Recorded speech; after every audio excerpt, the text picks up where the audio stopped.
As usual, a potpourri week in athletics here at IPFW. Just ahead on Mastodon Spotlight, we'll be talking about all the spring sports, and we'll be bringing you highlights from softball and baseball action that took place this past Saturday. Again, our show is called Mastodon Spotlight. Please stay tuned. It's coming up next right here on College 56 Sports.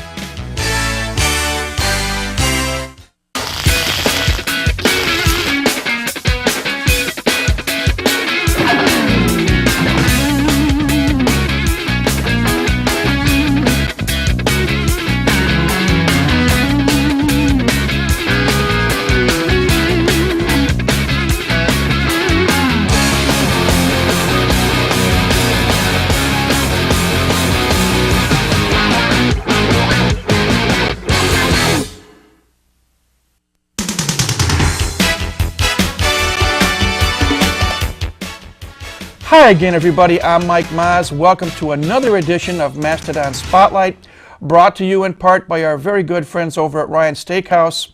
David Kennedy and his staff, happy to support IPFW athletics. Stop by and see them over on North Clinton Street across from Scott's Foods.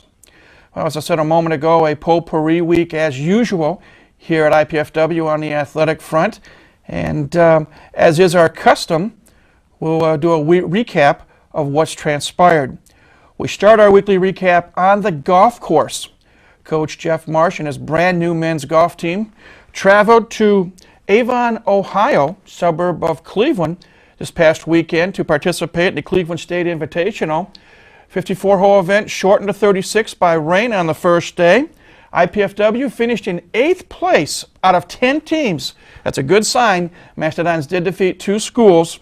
They shot a 36-hole team total of 653, 326 on Saturday, 327 on Sunday. They were led by freshman Chad Wilson. Chad, a graduate of Central Noble High School, had a 36-hole score of 154. Randy Smith, 158. Andy Campbell, 167. Patrick Floria, 174. And Derek Burgett, 177. Again, the team finished 8th out of 10, and by the way, Chad Wilson individually finished in 9th with that 154. Next up for the golf team this coming weekend, they travel to Western Illinois, weather permitting, another 54-hole stroke play event. Now, from the golf course, let's go to the tennis courts. 2 matches for the IPFW men's tennis team this past weekend. On Friday, they played an indoor match at the Wildwood Racquet Club against Mid-American Conference foe Buffalo. Unfortunately, the Dons fell on a short end of a 7-0 score. The only team that won anything, the number 3 doubles team of Ian Leonhardt and Jesse Nico, won their doubles match by a score of 8-5. A couple of other quick footnotes. At number 1 singles, Michael Parker had a tremendous match. His first set went to a tiebreaker, and unfortunately he lost that 12-10. So he lost his match 7-6, 12-10 on the tiebreaker, and then 6-4 in the second set. And one other quick footnote, Ryan Orr at number 5 singles, his match went to 3 sets, and unfortunately he lost the third set 10-8. But again, 7-0 Buffalo over IPFW. That was indoors on Friday. On Saturday, in the wind, and I mean it was windy outside, the Mastodons took on Ball State, powerhouse number 2 team in the Mid-American Conference, and unfortunately, Mastodons lost all matches, lost the match 7-0. On the schedule this week, on Tuesday, they traveled to Valparaiso. We'll tell you how that match turned out next week. And then Saturday, a home match here at IPFW. Tennis courts are located adjacent to the baseball field at 1 o'clock, Western Michigan. And Western Michigan is the creme de la creme of Mid-American Conference tennis this year. They have defeated 5 Big Ten schools so far. They're undefeated in Mid-American Conference play, and the Broncos will visit IPFW on Saturday, 1 o'clock. If you can, come on out and support IPFW men's tennis. Women's tennis, if you remember, we had head coach Eric Burns on last week. They've been off for a little bit. They returned to action this week. On Wednesday, they had 2 matches against Western Illinois and Bradley, though both of those matches being played at Bradley University. And then on Friday, they travel down I-69 to take on the Jaguars of IUPUI from the Mid-Con Conference. We'll tell you about how that turns out, all those 3 matches on next week's program. And then believe it or not, their season comes to an end, not this weekend, but next weekend when they travel to Corpus Christi, Texas to take part in the National Independent Tournament. So women's tennis, 3 matches this week. We'll let you know how they turned out next week. Now, women's track and field. They also have been off for a couple of weeks, and they're off again this weekend. They next do battle on April 17th when they travel to Indianapolis to take part in the Indy Relays. I spoke with head coach Mike Frucci earlier in the week, and we are hoping within the next 2 to 3 weeks to have Mike with us along with some of his runners who have been setting some phenomenal records, especially freshman Ashley Ritchie from Leo High School and the Simpson twins from Northrop High School. So hopefully we'll be able to talk track and field in person in a couple of weeks. Now, from track and field, let's turn our attention to the volleyball court. Coach Arnie Ball's Mastodons had 3 matches last week.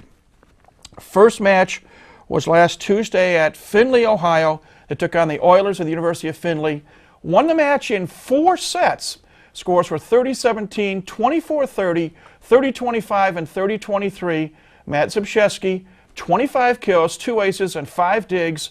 Freshman Josh Collins, also out of Toronto, as is Matt, 10 kills and 5 digs. Serdar Sikcha from Istanbul, Turkey, 9 kills, 3 block assists. And junior setter Dennis Santiago, 54 assists and 6 digs. That was on Tuesday night. Then on Friday, the road trip continued with a trip to Chicago, Illinois, where the Dons took on the Ramblers of Loyola of Chicago. Tough 5-set match here in Fort Wayne earlier this year that IPFW prevailed in. Unfortunately, this week, the news not as good. Loyola Chicago playing very good volleyball right now, and they defeated IPFW in straight sets. Scores were 30-25, 30-27, 30-21. Zybszewski, 15 kills and 5 digs. Josh Collins, 7 kills and 4 digs. Mike Dyga, 6 kills, 2 block assists. And Dennis Santiago, 35 assists and 7 digs. That led to a little bit of a bus ride from Chicago, Illinois to Dubuque, Iowa. Not too much rest either because the Loyola match was played on Friday night. Saturday afternoon in Dubuque, the Dons took on Clark College. And the news much better. Straight set victory over Clark. Scores were 30-24, 30-27, and 30-19. Coach Arnie Ball rested Matt Zybszewski, did not play him at all. Mitch Dreisbach from Mishawaka came in, 14 kills and 8 digs. Serdar Sikcha, 9 kills and 8 block assists. Josh Collins, 8 kills and 6 digs. Dennis Santiago, 41 assists and 6 digs. And again, the victorious 3-game sweep for IPFW over Clark. Now, at this point of the season, the MIVA is in a royal mess. And if you tune into the Arnie Ball Show later this week, also here on Channel 56, Arnie and Mark Franke will tell you all about it as well. We want to take a look right now at the MIVA standings. And you will see that, as we speak, IPFW on top with a record of 11-3. Ball State, which has defeated IPFW twice, is right behind at 10-3, tied with the defending national champion Lewis Flyers. Lewis defeated Ball State last Sunday night at Lewis, and the Flyers are also 10-3. IPFW has defeated Lewis twice this year, just as Ball State has defeated IPFW twice. Then comes Ohio State at 9-3, Loyola 10-4, and then they're followed by Mercyhurst, Quincy, Findlay, and Clark. There's only 2 weeks to go in the regular MIVA season, and there are a multitude of possibilities. You could have a 3-way tie at 13-3, and conceivably you could have a 5-way tie at 12-4 by the time everything is said and done. Up next for the Mastodons, a very important road match Saturday night in Columbus, Ohio against the Ohio State Buckeyes. IPFW defeated Ohio State here at the Here Gate Sports Center earlier this year, but that's the next match for IPFW, Saturday night, 6 o'clock Fort Wayne time, 7 o'clock Columbus time. But Ohio State, before they play us, they take on Lewis on Friday night, and then next weekend Ohio State closes out their portion of the season with matches against Lewis on Friday night and Quincy on Saturday night. So the Buckeyes, in a way, control everyone's destiny. Though they are 9-3, they do play Lewis, IPFW, and Ball State, as well as Quincy. And if they run the table, I think they will end up on top at 13-3. Lewis has a couple of matches left, as I say, against Ohio State on Friday night, and then next week against Loyola. Loyola, besides playing Lewis, plays Clark, and again, it's a crazy situation. So a lot of fun going to take place the next 2 weeks on the volleyball court. Now, from volleyball, let's go to softball. Coach Keith Fisher's squad had a couple of doubleheaders rained out earlier in the week, but on Saturday they did get to play 2 games against Mid-American Conference foe Bowling Green. In Game 1, Falcons won that game 7-1. They scored twice in the second inning, once in the fourth, and then added a pair of 2-out, 2-run homers in the top of the 7th to take a 7-0 lead. IPFW did score an unearned run in the bottom of the 7th, but Game 1 went to the Falcons 7-1. And Heather DeVore had 2 hits. Jenna Beachy, Casey Stone, 1 hit apiece. Mindy Mason, the losing pitcher, her record dropped to 1-8, and that was Game 1 of a doubleheader. Now, Game 2, we're going to show you some highlights from Game 2, and it's a different result. And we're going to pick up the action in the bottom of the first, IPFW coming to bat. And Mandy Pomeroy had retired the Falcons in order in the top of the first. So here we go. Jenna Beachy leads off. Bowling Green in the white uniforms, IPFW in the blue. And Jenna Beachy, who is leading in a number of categories, we'll show you that in a few moments, leads off. And she's going to get a base hit to center field, the left field side of center field. So she opens up with a base hit. That'll bring up second baseman Laura Randolph from Woodland High School. And Laura, as is the case in most women's softball games, try to advance runners by bunting. And foul ball there, which made the count 1-2. And on the 1-2 pitch, Laura swings and misses to strike out for the first out of the inning. That brings up senior shortstop Maggie Bruning from Northside High School. Maggie now finally getting into form after finishing up the basketball season. She missed the first 10 games of the softball year. And Maggie, as is her custom, works their pitcher. And she will work the Bowling Green pitcher to a full count. And before she hits a ground ball up the middle, good play by the second baseman, gets the ball to the shortstop covering second for a force out. That leaves a runner on first, Maggie Bruning, with 2 outs. Again, at this point, it's scoreless, bottom of the first inning. And Heather DeVore comes up. Heather, as we said earlier, had 2 hits in Game 1, the 7-1 loss to Bowling Green. But you're going to see here, I believe this is the 2-2 pitch. And Maggie Bruning goes down and steals second base, and that becomes a key play. Because after this pitch misses to make it a full count 3-2, on the 3-2 pitch, Heather DeVore gets a base hit to center. Maggie Bruning rounds third and comes in to score. That makes the score 1-0. Now, 1-0, game moves along, and we're going to move ahead to the bottom of the 5th inning.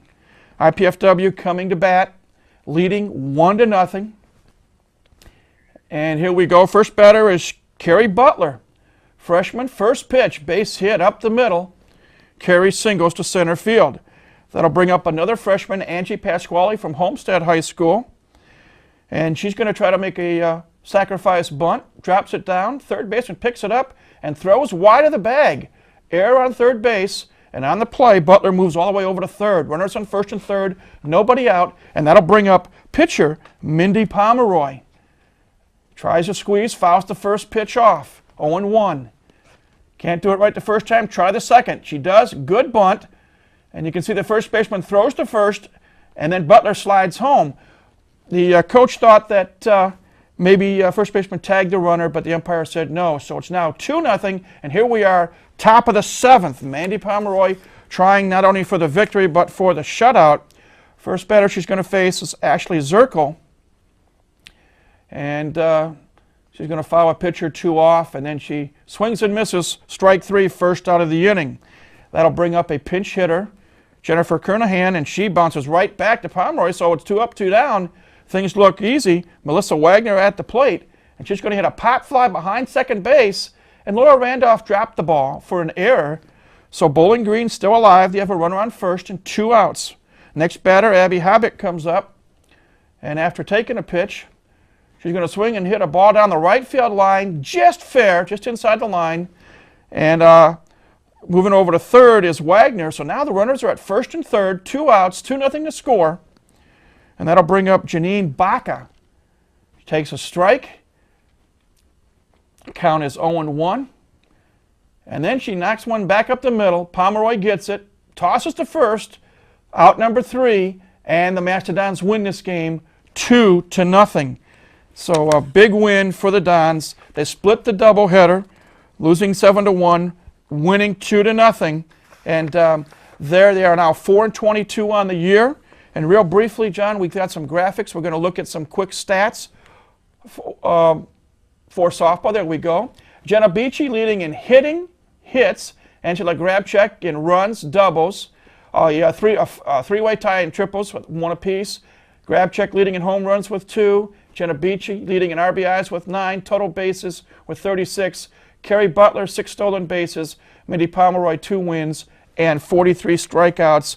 Team record now 4-22. Their next action will be next Monday at Columbus, Ohio, when they take on the Ohio State Buckeyes. That's softball. Now let's turn our attention to baseball. A lot of games played this week for Billy Gurna's team. First of all, last Tuesday they took a trip to Dayton, Ohio to take on the Flyers, coached by Tony Vittorio, former coach here at IPFW. In a rain-shortened game, the Dons lose 4-1. Dustin Freeman had a hit, scored a run, and Caleb Smith, Ryan Steinbach each had a hit, as did Eric Lambert, Brandon Armstrong. Casey Rohan, tough luck loss. He's now 1-3. The next day, they traveled from Dayton, Ohio. They go to Mount Pleasant, Michigan, take on the Chippewas of Central Michigan University. Unfortunately, the news not so good. They lose 7-4.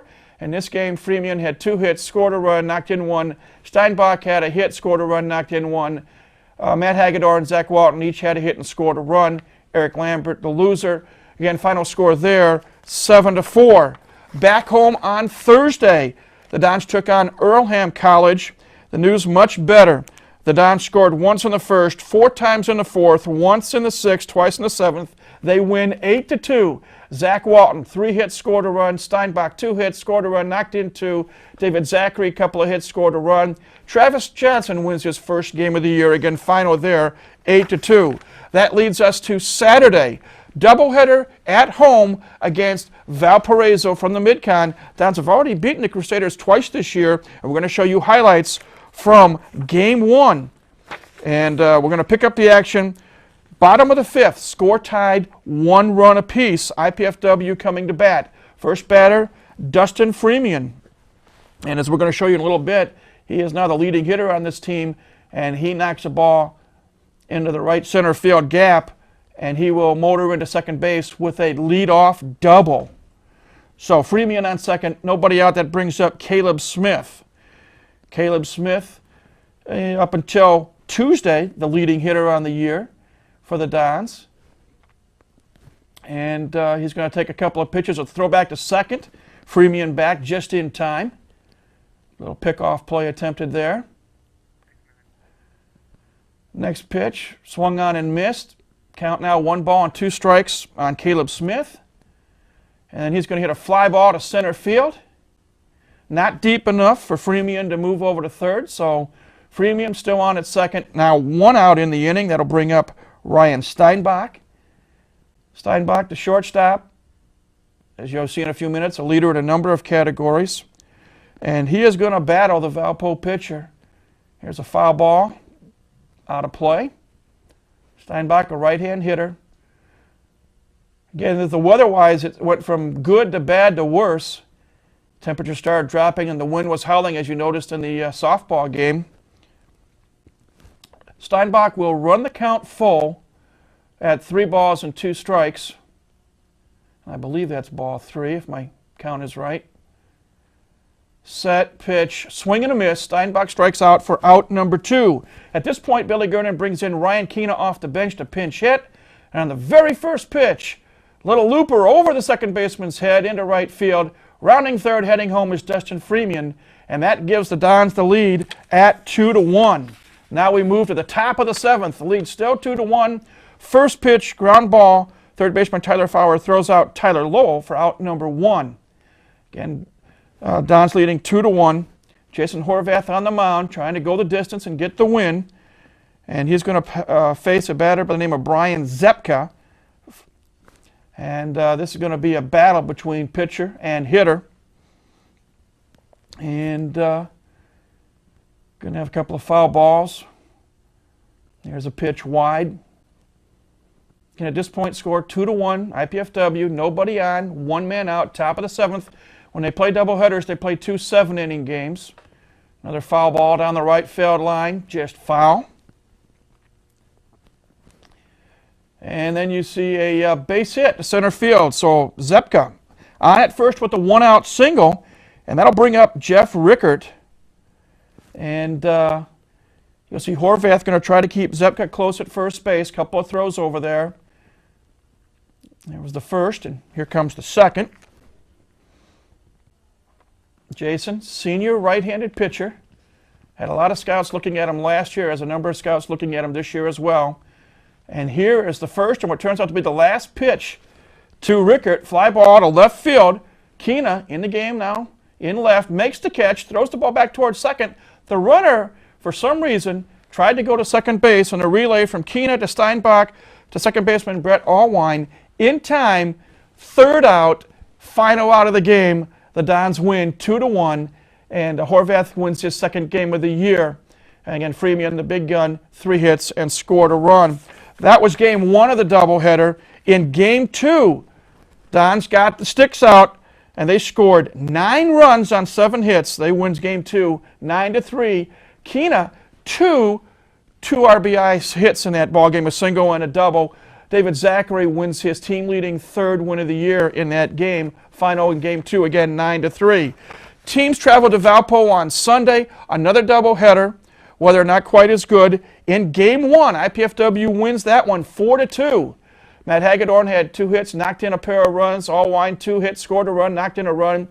And Freeman, Caleb Smith, Steinbach each had a pair of hits as the Dons knocked out 12 hits in all. They win game 1 4-2. Casey Rohan wins his 2nd game of the year.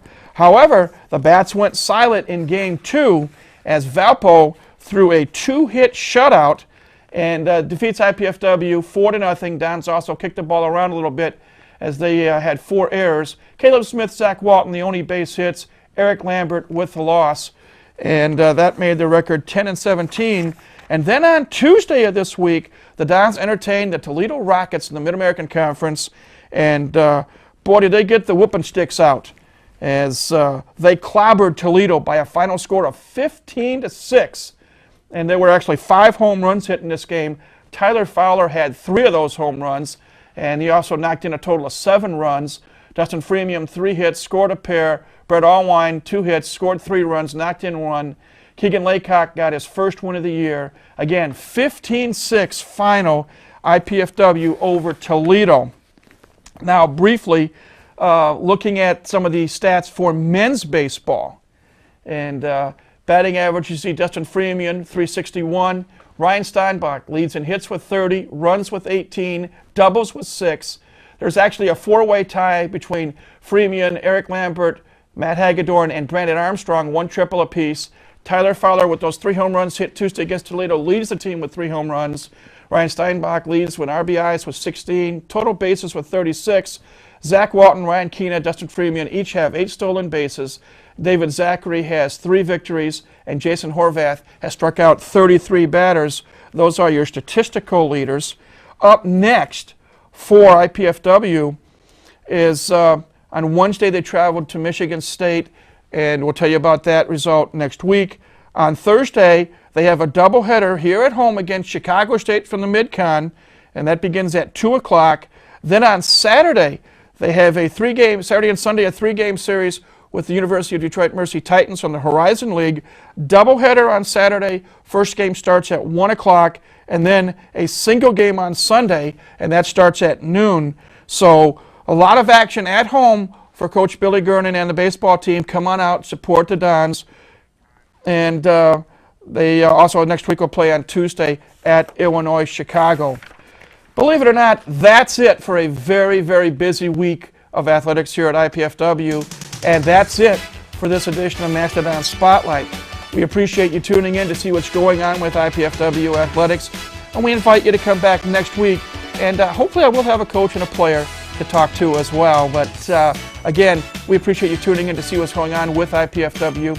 We encourage you to support your athletic teams when they're here at home. And we invite you to come back next week for another edition of Mastodon Spotlight.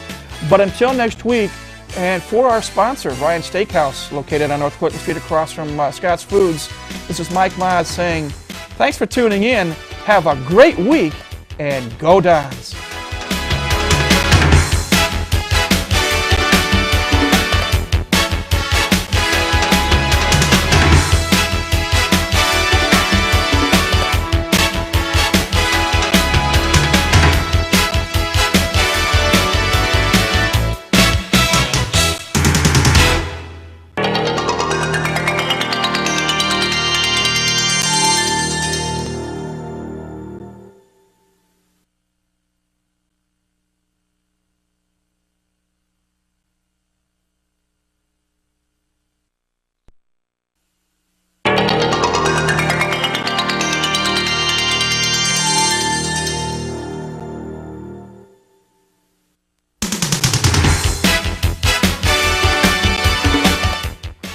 The tennis, golf, and volleyball seasons are winding down here at IPFW, while baseball and softball continue to go strong. This week on Mastodon Spotlight, we'll look back at all of those sports, plus we'll have a nice conversation with head baseball coach Billy Gernon. Please stay tuned. Mastodon Spotlight's coming up next right here on College 56 Sports.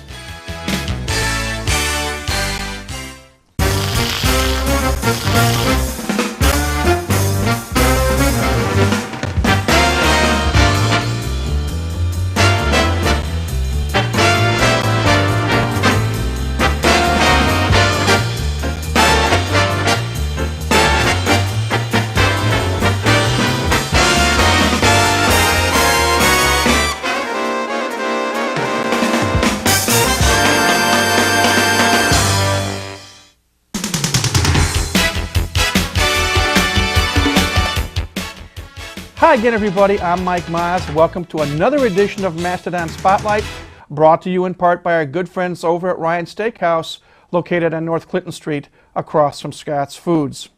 Well, I said a moment ago, some of our spring sports are winding down. A couple others still have a long ways to go.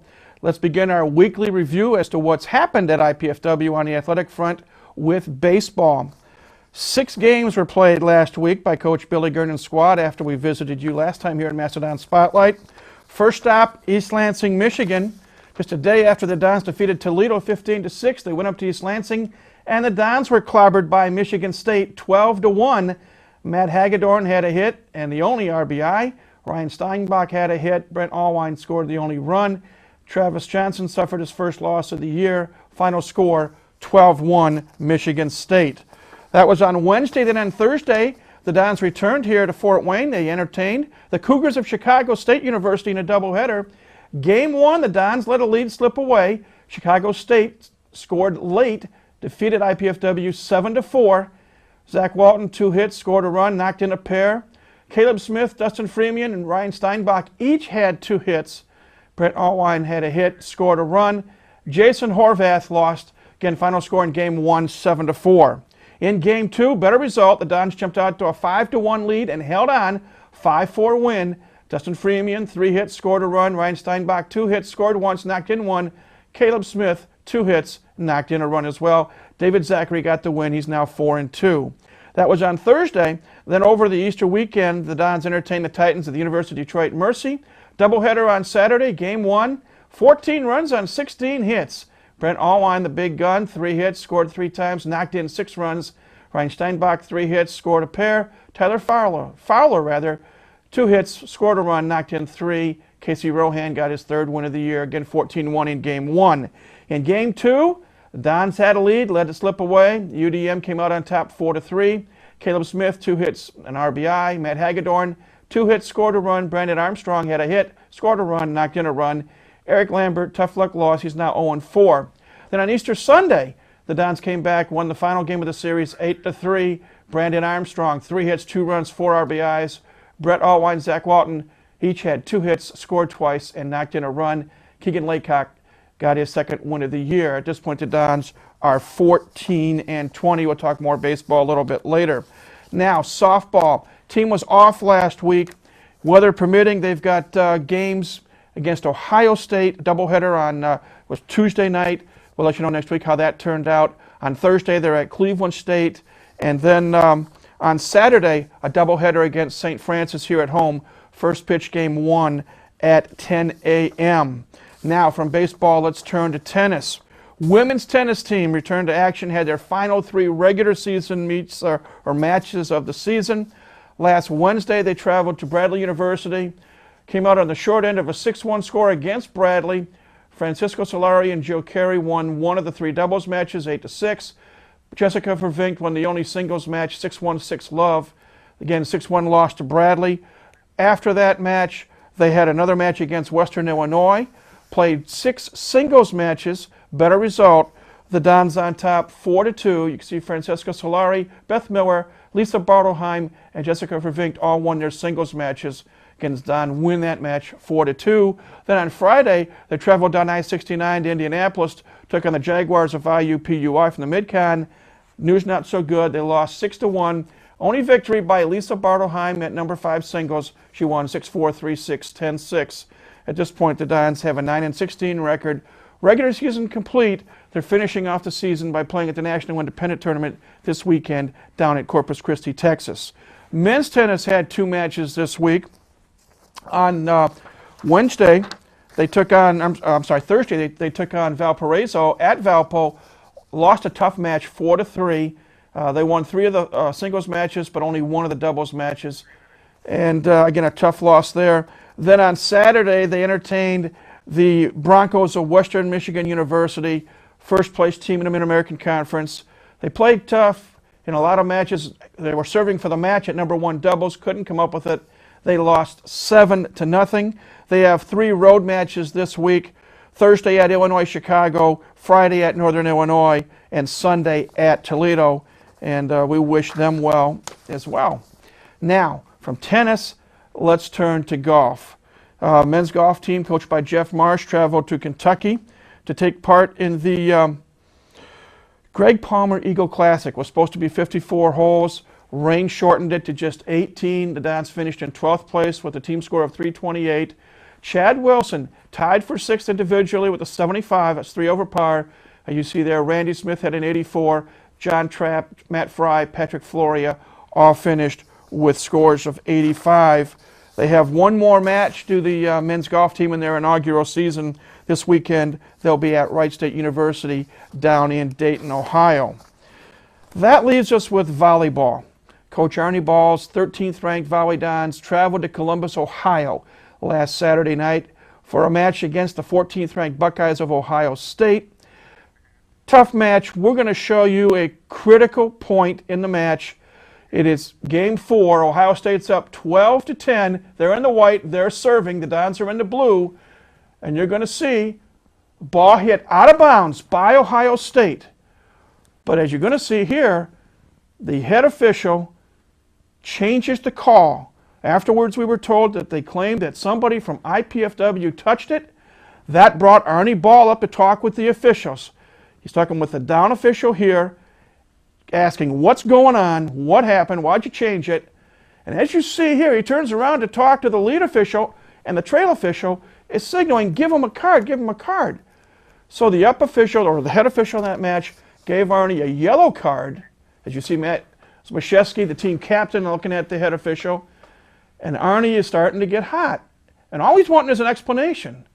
And lo and behold, the official gave Arnie a red card, as far as we know, the first time in his long career here at IPFW that Coach Ball was ejected from a match.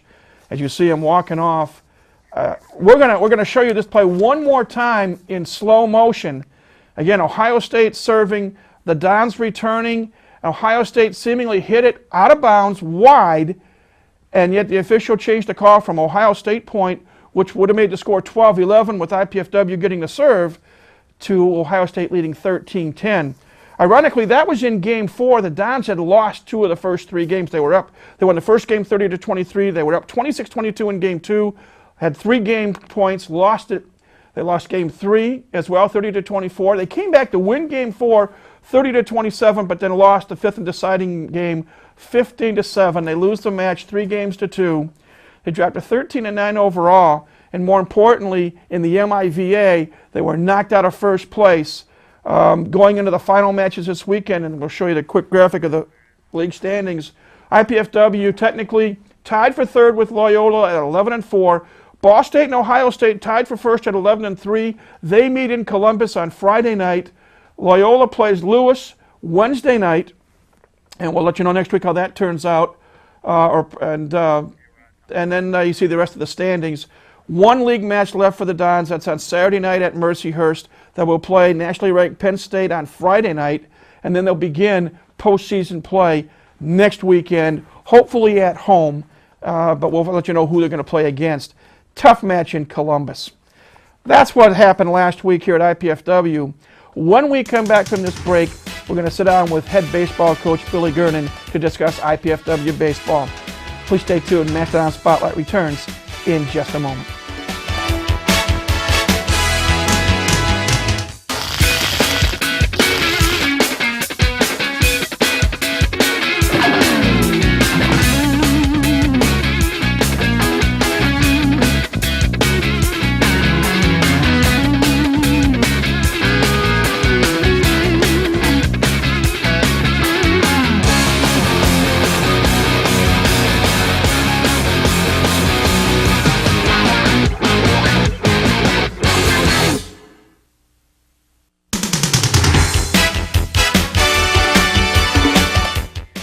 Welcome back to Mastodon Spotlight. As promised, an old friend's coming back to talk with us this week on the program. He's going to talk to us about baseball, and that old friend is none other than head baseball coach Billy Gernon. Welcome back to the show. Good to be back, Mike. It is so hard to get you here, but we really appreciate the times when you can come on. You know, between all the responsibilities of being a head coach here and preparing your team and also making sure that your 3-year-old gets in his 100 cuts a day, I'm spread pretty thin, you know. Are you throwing left-handed or right-handed to him? Throwing right-handed, and he doesn't know what hand he is. My boy Jacob, he hits right-handed and left-handed, so I just kind of let him do whatever he wants to do for now. Let's talk about your baseball team. A rough start to begin the season, but they've been playing much better as of late. Yeah, that's very true. You and I were talking about this a little bit before we started. We've won 12 of our last 22 games. We're 12-10. And 11 of those games have been at home, which is half of them. It's just nice to play at home with all the facility improvements that we've done with our field. I think our guys are proud to play out there, and we've been getting a lot of compliments from parents and umpires and opposing teams. And it's exciting to go out and defend the home turf. Not that it wasn't in the past, but it's a different theme out there now. And with the new scoreboard out there that was given to us by Meyer, and now we've declared May 1st, Saturday is going to be Meyer Day, where their store directors are going to come out and throw out some ceremonial first pitches, and we're going to recognize them for their tremendous donation. But it's a sidebar from what you and I want to talk about. We are playing better, Mike. We've raised our average from 110 after 10 games to 260, which is really phenomenal. We're hitting over 330 in our last 15 games. Our power numbers are going up. We went from no home runs, I think, to 9. Our RBI column is starting to creep up, where we needed not great disparity in our RBI column. We needed, let's just call it socialism, equal distribution, you know. We needed a bunch of guys to have 25 to 30 RBIs, and right now we've got 4 or 5 guys in that 18 to 20 range, which is really helping us, man. We're getting good pitching, and we're getting timely hitting, and yeah, it's a lot better right now than it was, and it's a marathon, not a sprint, you know, and we're about halfway through the race. Well, talking about the field, and you mentioned the new scoreboard, and you also made one other little, I don't want to say cosmetic change, but you put some bricks together behind home plate, and similar to Wrigley Field in Chicago, and it looks nice. It's amazing. You know, when Elmer Denman, our campus photographers, come out and taken some brilliant photos for us, and when I see the photos that he takes from the outfield coming in, it almost doesn't look like our park.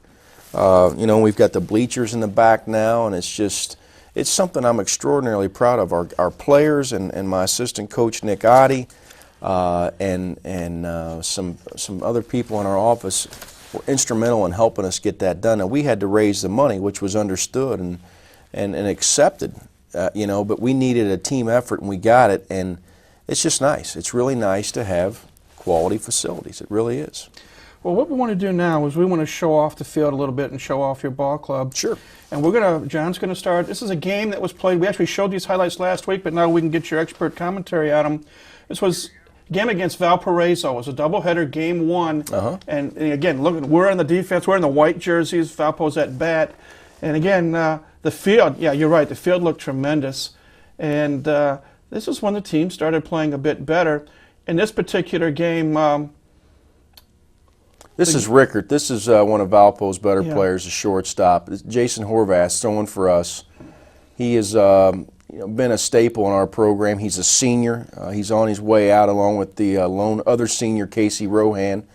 The other senior is Doug McDonald, who we've lost to a season-ending Tommy John surgery, which he'll have a week from today. But Jason and Casey have both been staples. Horvath's record is not indicative of how well he's been pitching. But, you know, the highlights of this game right here, this was game one of a 4-game series, and we won this game 2-1 as he plunks one of their guys. He seems to be happy about that, too. But we ended up winning this game 2-1, and, you know, to get that first victory, it sets the table for the next victory because the pressure goes to the opponent now that they need to win to split. We've got best case scenario of a bad day. Now we're guaranteed a split with game one, and that first game to me is critical. It's kind of like Bobby Knight's philosophy of second half, first 5 minutes of defense sets the tempo for the second half. For a doubleheader, you know, that game one sets a tempo for the rest of the day because it indicates where the pressure is going to be. Valpo's still at bat, and what we're going to see is a little bit of good defense. You mentioned Jason Horvath, the senior right-hander. And it seemed to me, and correct me if I'm wrong, Billy, he got better as the game progressed. He did. Rohan pitches like that. Keegan Laycock pitches like that. David Zachary pitches like that. A lot of our guys just seem to settle into the game better. And, you know, as a coach, you want them to settle in on that first pitch. But, I don't know, I'm going to call it the Tom Glavine disease or whatever, if you want to use the word disease. But he did strengthen as the day went on. The temperature kind of rose a little bit. Right now you can see, and I haven't seen this, he's relying on the slider too much and pulling off of it. He's got a great changeup. He's got a very strong college fastball. He's got a good hard slider, but he has a tendency to fall in love with it a little bit too much. And Jason's a guy in his career, even when he was most valuable player in that Central Illinois Collegiate Woodbat League, that he relies on forced action where he needs the ball to be put in play.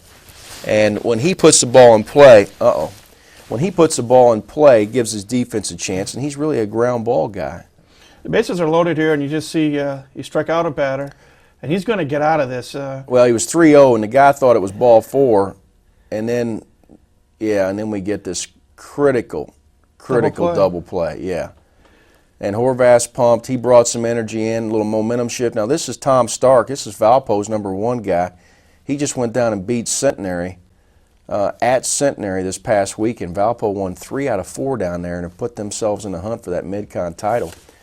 And he's as good as you're going to see. And, you know, Mike, his ERA is around 2 and some change. And we knew that if we got a couple runs with their team not hitting extremely well, having to face Horvath, that we felt like we had a good chance and that this was going to be a low-scoring game. So we were actually in squeeze bunt mentality before the game started. We talked to our players to look for it and expect it because we're going to scratch any run that we can get. So if we had a runner at 3, we were going to squeeze it in. We weren't going to take a chance on the sac fly or anything like that. You see we get hosed right there at second. Good call by the umpire. It was a tough one. But hitting right now, #1, Brent Allwine. Nickname is Seabiscuit. He's about 5'6", but he's got a heart as big as Secretariat and Seabiscuit put together. The kid's raised his average from under 100 to 291, and he's He's, I think, 4th or 5th on the team in hitting, and he's a very, very resilient ball player. Great kid to coach. You can't quite see our score on the bottom, but it's tied 1-1. And good look at the new scoreboard there. In all honesty, there's a little bit more than I had planned. Well, you know, but I'll let you go ahead and talk about it because what I wanted to show. I think when this shows that it's going to be National Pitching Mechanics Night in Fort Wayne, Indiana, so they'll be able to watch our guy. Here's a good defensive play. The guy doubles and tries to go to third. Right. Good relay, and he's out. Yeah, he is, and Coach Tweeney doesn't like the call, but Tyler Fowler was playing third at the time, and I asked him, you know, I want to know if umpires are making good calls. And then Tyler came in and said that it wasn't anywhere near as close as it looked. You can get a look at the net there on our backstop as you and I lull our remaining viewers to sleep. Well, a couple of things to note. This, you know, you're seeing the sunshine right now, but the weather got worse as the day went on, and it was windy as all get out. You know, it did, and we've been very fortunate with the weather. And then the very next day, we exchanged with Valpo. We went to their place on Sunday for 2 games, and it was sunny. But I got to tell you, Mike, it was 32 with about 20-mile-an-hour winds, and it was rough. Well, we're going to finish this. After this half inning ends, we're going to cut this thing out. And unfortunately, those of you that watched the show last week got to see some other highlights. Ryan Keena came in, got a critical pinch hit RBI single. Yeah, you know, I was taking some criticism on Ryan Keena. There was a scout in the stands that knows him and wanted to know why he wasn't playing. You know, I was getting armchair quarterbacked, which is fine. I do it to people too. But Ryan Keena spent Friday night praying to the porcelain god because he had a stomach flu. And he was really, really weak on Saturday, so I just kind of sat him. And he's a kid recently we've been hitting in the 4-hole because regardless of what his batting average is, if there's a runner on base, he's locked in, and he somehow fights that pitcher, and he'll produce the run. He's an RBI guy, and we brought him in that day, and it was a game winner. And you saw it, and he stepped up off the box against a really good pitcher. And he switched hits, and Stark was lefty. We turned him around, and he fisted one over the second. It was on the first pitch, too. Yeah, he's aggressive. He's ready to go when he gets in the box, and that's kind of what we've been trying to preach. Our guys have become more aggressive at first pitch fastballs, and I think it's partly why our batting average has gone up the way it has. Well, that was a game 1, and that was a game that we ended up winning 2-1. In game 2, Ryan Keena had two RBI base hits, and we won 9-3. Yeah. And then, as you say, the next day we went to Valpo. We won game 1, 4-2. Casey Rohan threw a gem in that game, and Matt Hagedorn had a critical, I think it was a 2-out, 2 RBI triple that put some separation in that game. And it was going to be a low-scoring game too, Mike, just because of the weather. The wind was blowing straight in. And then Eric Lambert's been our tough luck guy. He lost game 2, and he lost the other day against Detroit 5-4. He lost at Central Michigan 7-4. We made 5 errors behind him. He had to lead 3-1 against Duquesne in Florida and came out, and we walked 9 guys behind him. We were so proud of his efforts, we decided to walk 9 guys in the same inning. That was a lot of fun. I wish you could have been at that game, but he's been pitching well enough to win, and he's going to get a start tomorrow at Toledo. And we hope he gets a little bit better luck, some timely defense. But we're playing better, Mike. Real briefly, after the 4-game series with Valpo, and you won 3 of the 4. Then last Tuesday, you got the whooping sticks out, hit 5 home runs, and beat Toledo 15-6. Yeah, Tyler Fowler has a career day. He's 3 for 4 with 3 home runs and 7 RBIs. His slugging percentage after that day was 1,000.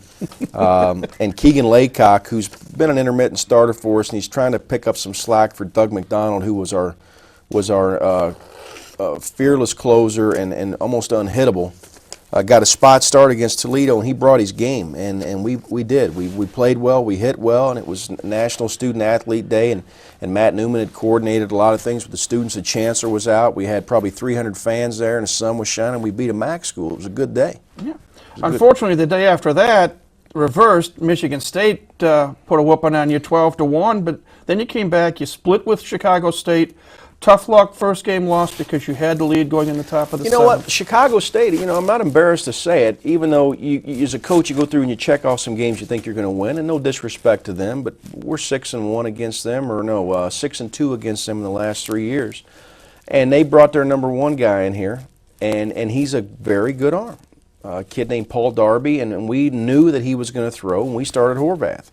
We wanted to match up. We've talked to our guys about any mid-con school we play or Horizon school we play. We treat it like it's a conference weekend. So we took the same approach on Chicago State, and I don't know if Horvath was ready out of the gate. He goes leadoff walk and then an opposite field home run to the number 2 guy, and all of a sudden we're down 2-0 and we're facing our number 1 guy, who in one inning of relief against IU struck out 2 guys and didn't give up a hit against a Big Ten school. He's an 86, 87 guy with a good slider. We get 10 hits. Big pinch hit home run from Brandon Armstrong in the bottom of the 6th to put us up 4-3. And then we had a play in the 7th where Horvath didn't get over and cover the base in time, and they get a free runner there. They got an infield base hit.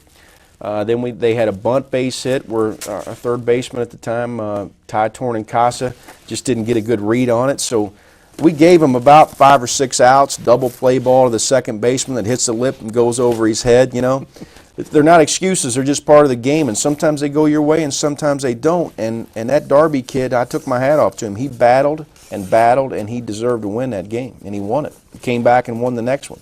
David Zachary pitched well enough and kept us in that game, and we kept hitting, and we got a split, so it's better than being swept. That's true. And then you took 2 out of 3 over the weekend from University of Detroit Mercy, splitting a doubleheader, winning 14-1, losing 4-3, and then winning on Easter Sunday 8-3. Yeah. At this point, 14 up, 20 down, but as you say, 12-10 in the last 22. We don't have too much time left, but John, I'd like to throw up the one graphic, team stats and statistical leaders. Right now, I'll tell you, Mike, Casey Rohan's has been a big lift for our pitching staff. Ryan Steinbach's been a big offensive lift for our program. Caleb Smith has been doing some phenomenal things for us offensively. If John can find those stats, if not, I can keep them. 169, John. But real briefly while John's putting them up, Ryan Steinbach leading in batting average with 376, and Dustin Freemian 20 runs. Ryan Steinbach 41 hits, 6 doubles leads there. There's actually a 4-way tie at triples at 1 apiece. Tyler Fowler with 4 home runs. 2-way tie between Ryan Keena and Ryan Steinbach at 17 RBIs. Right. Ryan Steinbach with 47 total bases. Ryan Keena with 11 stolen bases. David Zachary with 4 wins. And Jason Horvath with 37 strikeouts. And you got the whip out. They're playing well. And real briefly, a couple of road games to start the week off. Loyola Chicago. Yeah, they're number 50 in the country right now, University of Illinois Chicago out of the Horizon. Illinois Chicago, I'm sorry. They have a very well-funded program, very solid program. Mike D's done a great job over there, but we're hoping to go in and play a spoiler role in that game, and then we turn around and go to Toledo on Wednesday, and I think they'll be looking for us. Yeah, I would think that's, so. That's okay, and then we come back home, and what's so nice, Mike, is that we take a couple of these road games. We do well, it's great. If we don't, we know we've got the luxury of coming home and playing at our park. We have a 4-game series. It's originally listed as a 3, but we lost some games, and Youngstown State's agreed to do a doubleheader on Saturday, which will start at 1:30, and then a doubleheader on Sunday, which will start at noon. So there's 4 more home games. And then Ball State and Purdue coming up in the stadium, and then closing out with BG. It's been a good schedule for us, and I think there's still some good things to come from our program. We wish you and the team well. Appreciate that. As always, I thank you for coming over. I always appreciate when I can get you. It's just, I don't get you often enough. That's all right. I enjoy being in here, and I appreciate the interest that you show in our program, too. And, for anybody that's a follower of our program, we appreciate the support and from the parents and from the administration and everybody that goes an extra step to try to make our program as professional as it can be. Again, thanks for coming in and good luck. Thanks, Mike. We've been chatting with Billy Gernon, the head baseball coach here at IPFW. That'll do it for this edition of Mastodon Spotlight. Again, we thank Coach Gooden for coming on. We thank you for tuning in to see what's going on with IPFW athletics. We invite you to come back next week for another edition of Mastodon Spotlight. But until then, for the coach and for our sponsor, Ryan Steakhouse, located on North Clinton Street across from Scott's Foods, this is Mike Maas saying, have a great week and go Dons.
It's not very often when we have a chance to chat with a Hall of Fame coach, but such is the case this week on Mastodon Spotlight.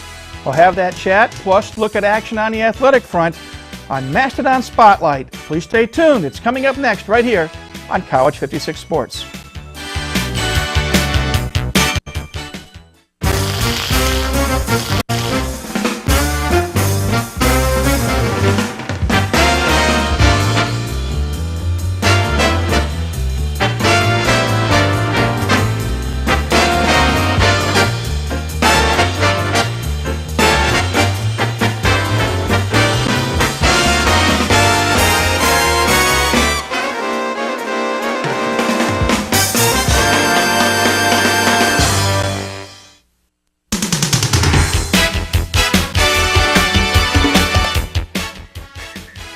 Hi again, everybody. I'm Mike Maas. Welcome to another edition of Mastodon Spotlight, brought to you in part by our very good friends over at Ryan Steakhouse, located on North Clinton Street across from Scott's Foods. As I said a moment ago, a lot of things going on as usual on the athletic front, and a little while later, we're going to chat with a Hall of Fame coach, but we'll keep you in suspense till a little bit later on. As our custom, let's take a review of what happened during the past week, and we start with action on the baseball diamond. Last Tuesday night, Coach Billy Gurnan's squad traveled to Illinois, Chicago, UIC, the leaders in the Horizon League. Tough game, tie game to the bottom of the seventh, and then UIC got a run across. 2-1 the final score, UIC on top. Brett Allwine had a hit, scored a run. Dustin Freeman, Ryan Steinbach, Zach Walton, Ty Tornicasa each had a base hit. Jason Horvath, the losing pitcher. Again, final was 2-1. Then on Wednesday, they traveled to Toledo. They defeated the Rockets for the second time in less than 10 days. 8 runs in the first inning. Final score 9-3. Brett Allwine, 2 hits, scored a run, knocked in a pair. Zach Walton, 2 hits, scored a pair. Justin Freeman had a hit, scored twice, and knocked in 2 as well. Eric Lambert picked up his first win of the year.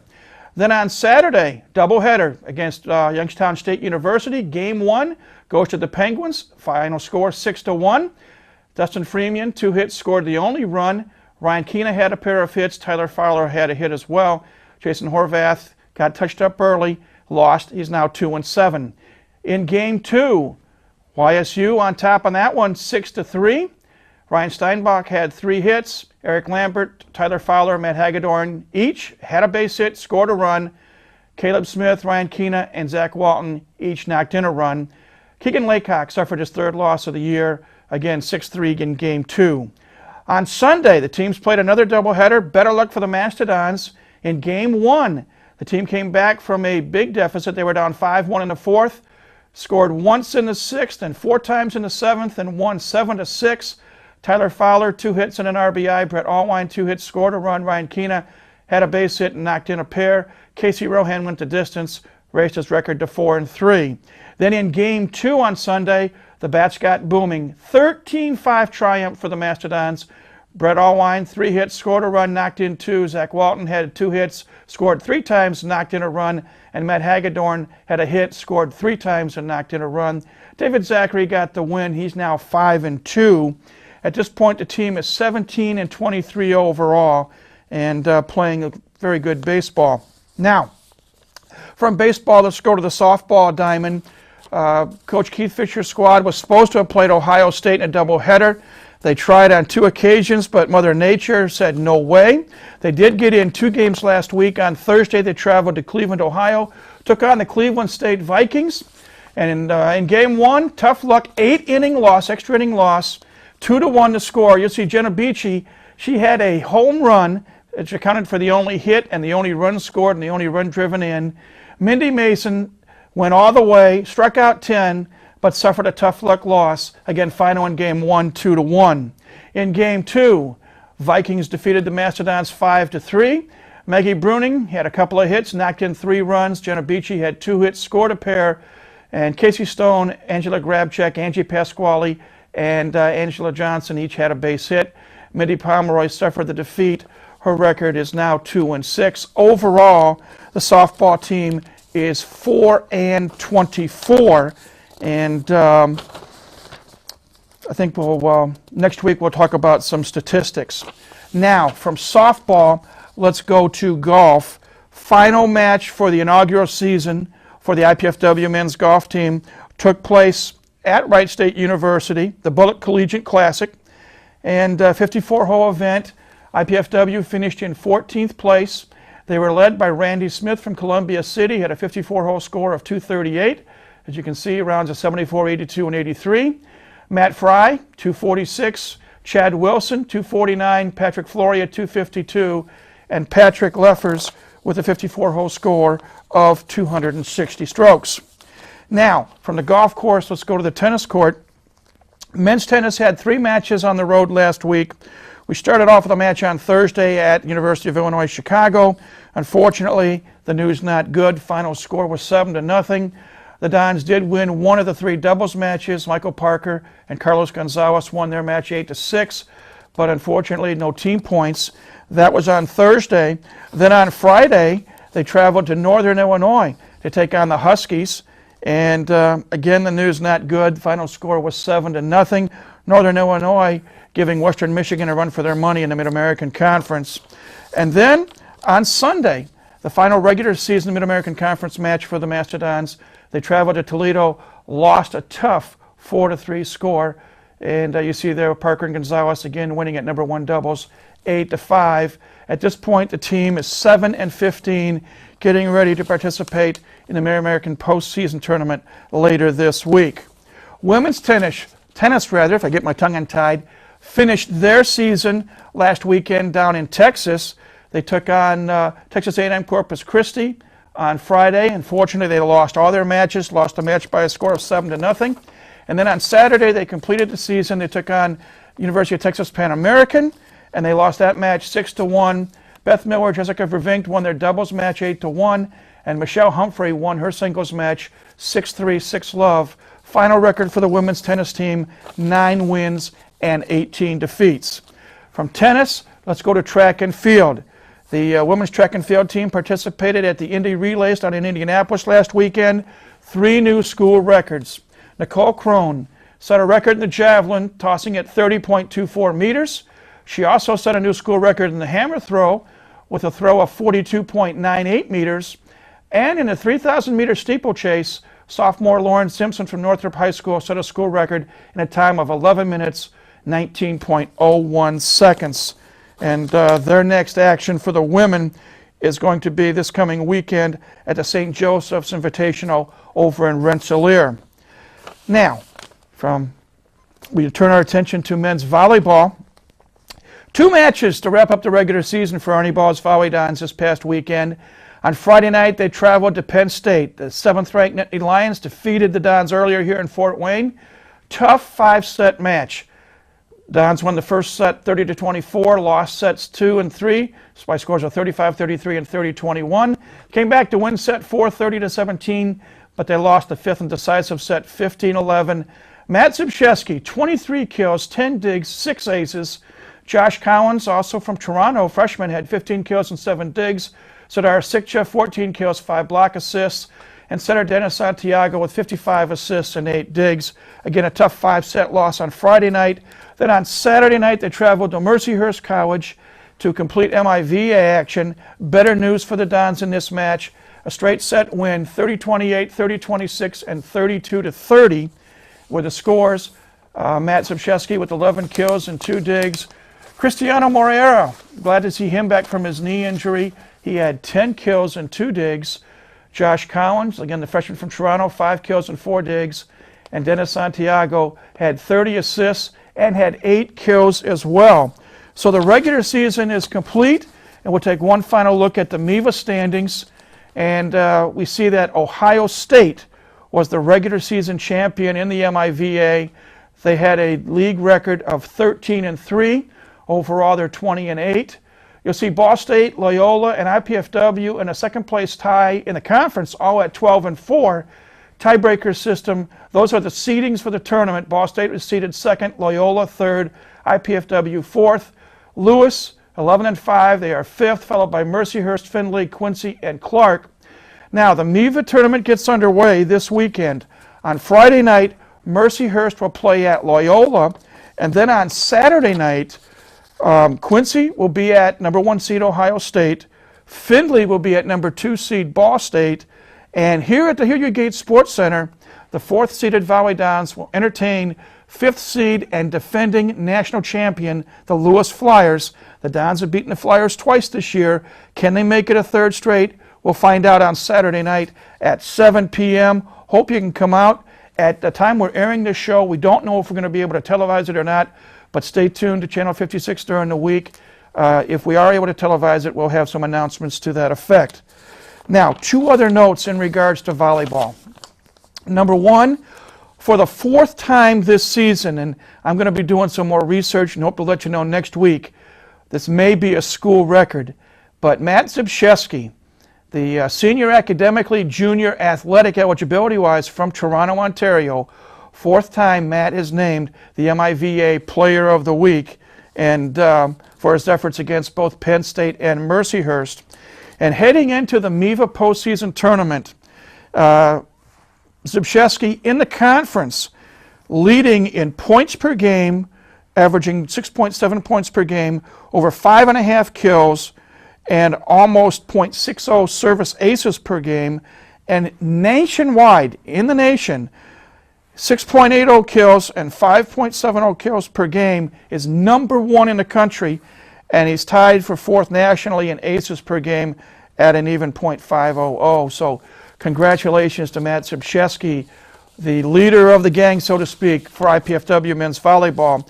And finally, one other note, in case you didn't catch it on the Ernie Ball Show last week, we want to send kudos out to sophomore Mike Dyga from Watterson High School in Columbus, Ohio. Mike is going to represent IPFW this later on this year at the NCAA Leadership Conference. It's going to be held at the Disney Wildwater Sports Complex in Coronado Springs Resort down in Lake Buena Vista, Florida, May 30th through June the 3rd. There are 1,175 student athletes that were nominated for the chance to go down to Florida, and Mike is one of 324 student athletes that are going to participate. It's a combination of being not only a good, talented student athlete, but a talented student in the classroom as well. And again, this is part of the NCAA Champs Life Skills Program. And if you want to find out more information about the program, you can go to the NCAA website. That's www.ncaa.org. So congratulations to Mike Dyga. And in all honesty, it's a prestigious award, and we wish him well, not only on the volleyball court this weekend, but down in Florida at the end of May. That's what's happened over the last week. Time for a break. When we come back, a chat with a Hall of Fame coach. That chat will take place when Mastodon Spotlight returns in just a moment.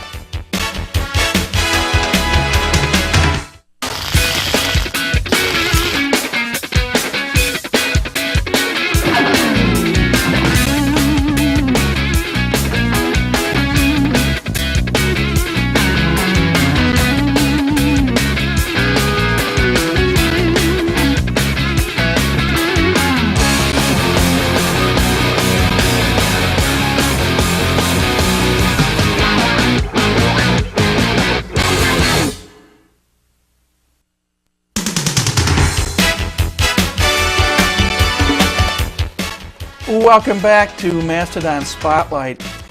In the 5-year history of this program, as it's been known, Mastodon Spotlight, we have had the good fortune to have interviewed one Hall of Famer.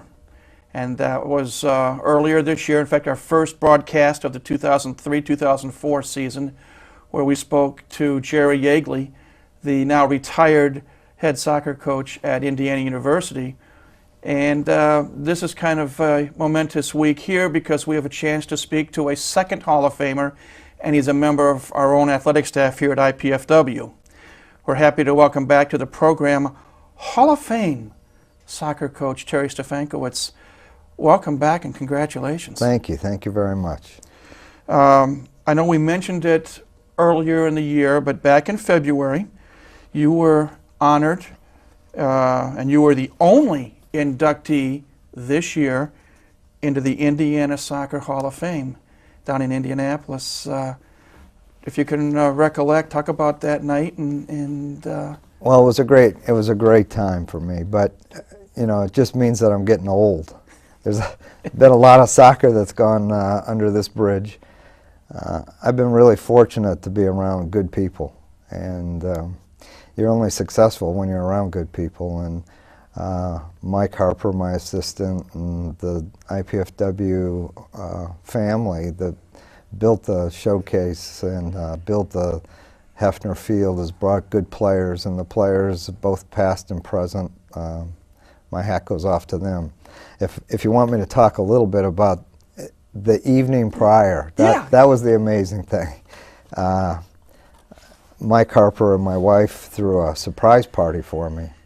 They got me over to Ernie's for a few send-off cocktails, and by the time I got home, there were about 75, 80 cars in the addition, and it was a surprise party. They got me a Letterman's jacket from IPFW, and the entire house was filled with balloons and white and blue balloons, and they did this slide presentation way back when I had hair. Plaid pants, bell-bottom pants. So it's kind of humorous for the players, but it made me feel good. Guys like Richie came back, you know, guys that were on the NCAA regional team, and it was a great weekend. And then at the presentation, I was the only inductee, and there were several people from Fort Wayne that made the trip down, and it was a special night. what does it mean to you to be a member of the Indiana Soccer Hall of Fame? I mean, you say, we're getting older, what have you, but I hope, you've got to have some pride. You've put a lot of effort, not only here at IPFW, but into the Fort Wayne community, into soccer in general. Well, obviously, to say you're a member of a Hall of Fame means a lot to anybody, but what it does to me is it's a culmination of a lot of things. When I started in soccer, I wasn't a very good soccer player, and because I was a halfway decent athlete, I was able to excel and play at IU.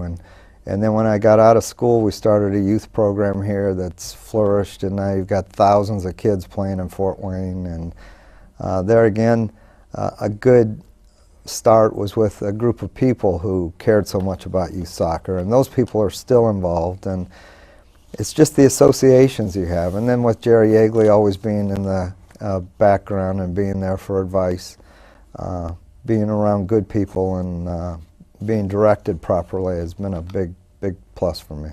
Well, kudos from all of us here at Channel 56, an honor well deserved. Thank you very much. Now that that's out of the way, let's talk about the job at hand, and that is coaching men's and women's soccer. A good year this past year. We won't go into too much, but part of the job as a coach is having to replenish graduated and departed players, otherwise known as recruiting. And the men's team coming off a 7-11-1 year, and the women's team, the first Division I winning record here at IPFW, 9-7-3, winners of their last 3 and 5 of their last 6. But you lose some key people on both sides, men and women, and what we want to do now is to talk about the recruiting process, and you've been able to sign a number of players for this coming season. Well, you want to talk about the wins and losses. Remember when we first talked, the goal was to have a winning season. And for the women's team, the seniors that are graduating now came into this program 0-18. Yeah. And to go out in Division I and have a 9-7-3 season, it's just a tremendous achievement for those kids. And then on the men's side, we go into the last weekend with a chance of being 500. We didn't win either one of those games, but at least we gave ourselves a chance, and we made tremendous strides. And talking about the recruits, we've signed 5 women and we've signed 5 men. To talk about the women first, Jenna Tully is a 5'10" center midfielder from the state of Massachusetts.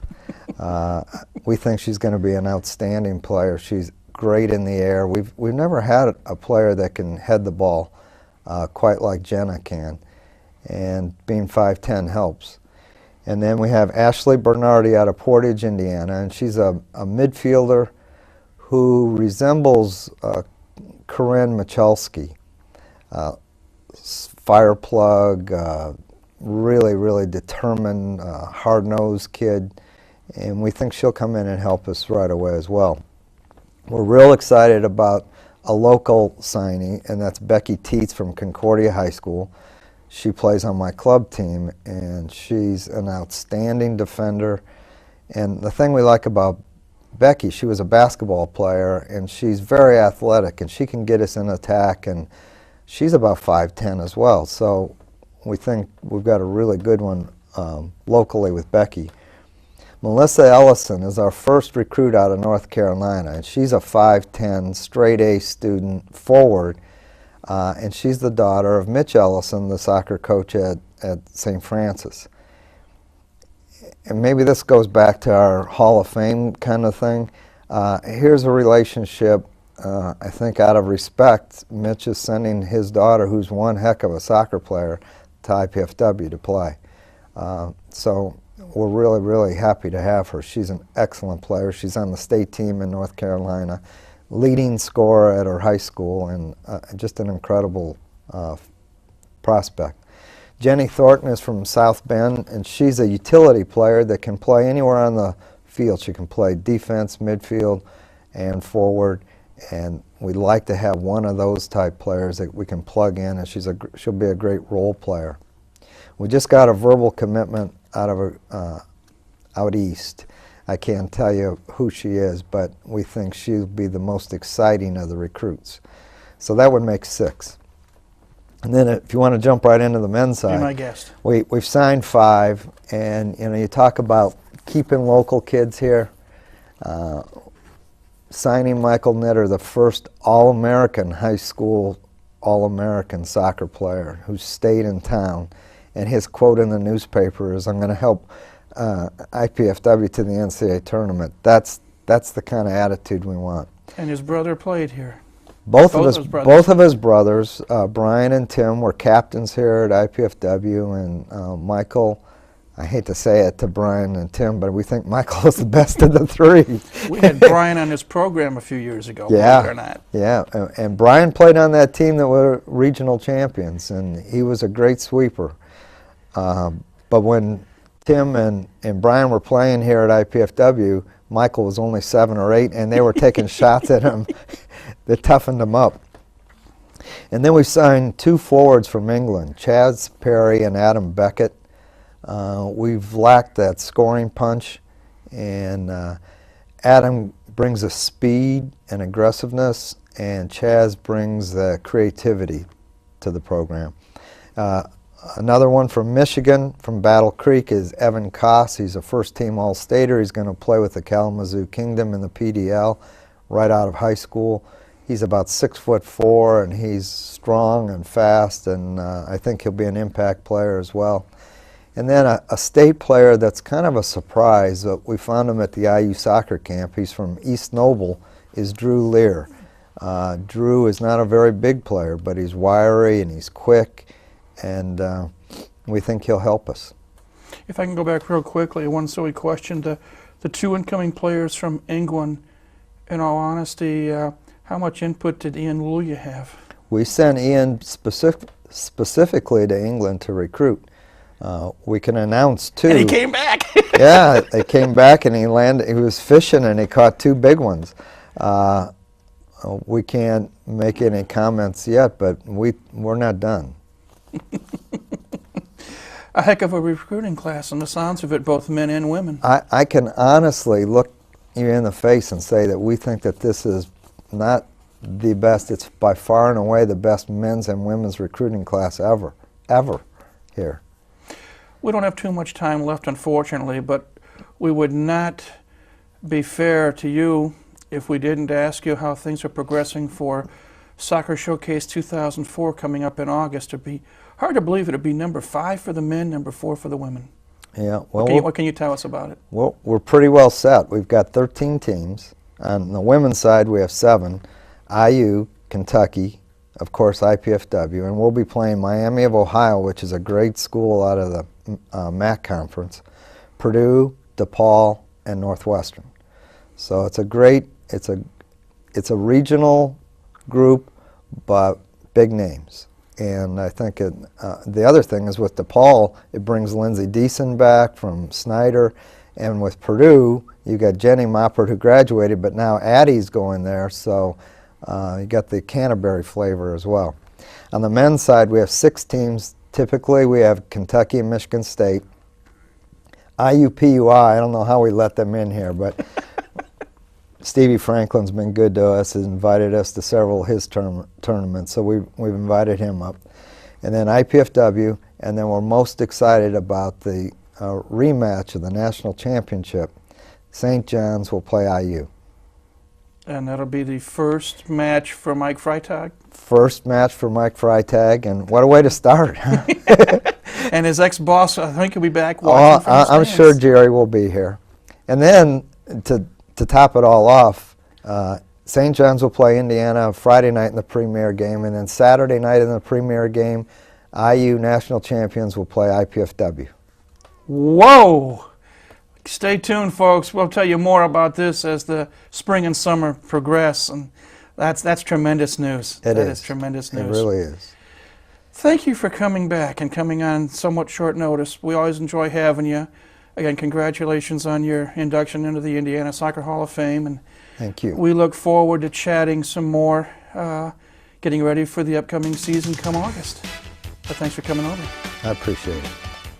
We've been chatting with Terry Stefankowitz, the Hall of Famer, Indiana Soccer Hall of Fame coach, who happens to be the head coach for both men's and women's soccer here at IPFW. That's about it for this edition of Mastodon Spotlight. As always, we thank you for tuning in to see what's going on with IPFW athletics, and we invite you to come back again next week for another edition of the program. But until next week, for the coach and for our sponsor, Ryan Steakhouse, again located on North Clinton Street across from Scott's Foods, this is Mike Maas saying, have a great week and go Dons.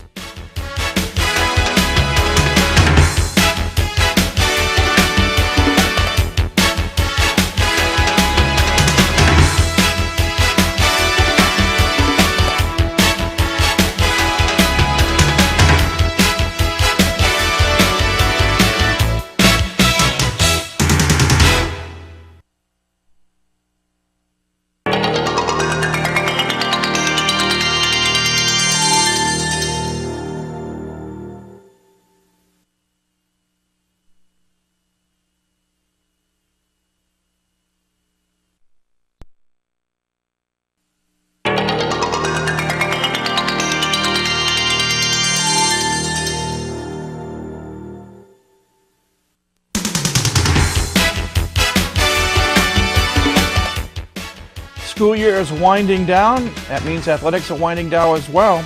This week on Mastodon Spotlight, we'll take a look at what happened over the past week. Baseball, softball, tennis, and volleyball. And we have a special guest. You won't want to miss that. Please stay tuned. Mastodon Spotlight's coming up next right here on College 56 Sports.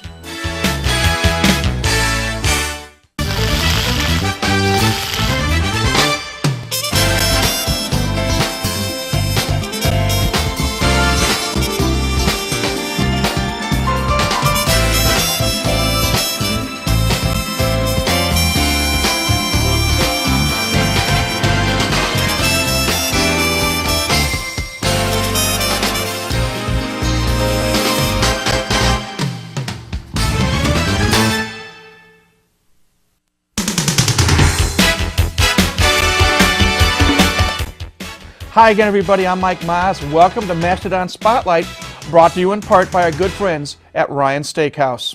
Let's get right to our review, as we've got a very special interview coming up later in the program. We start our review with baseball.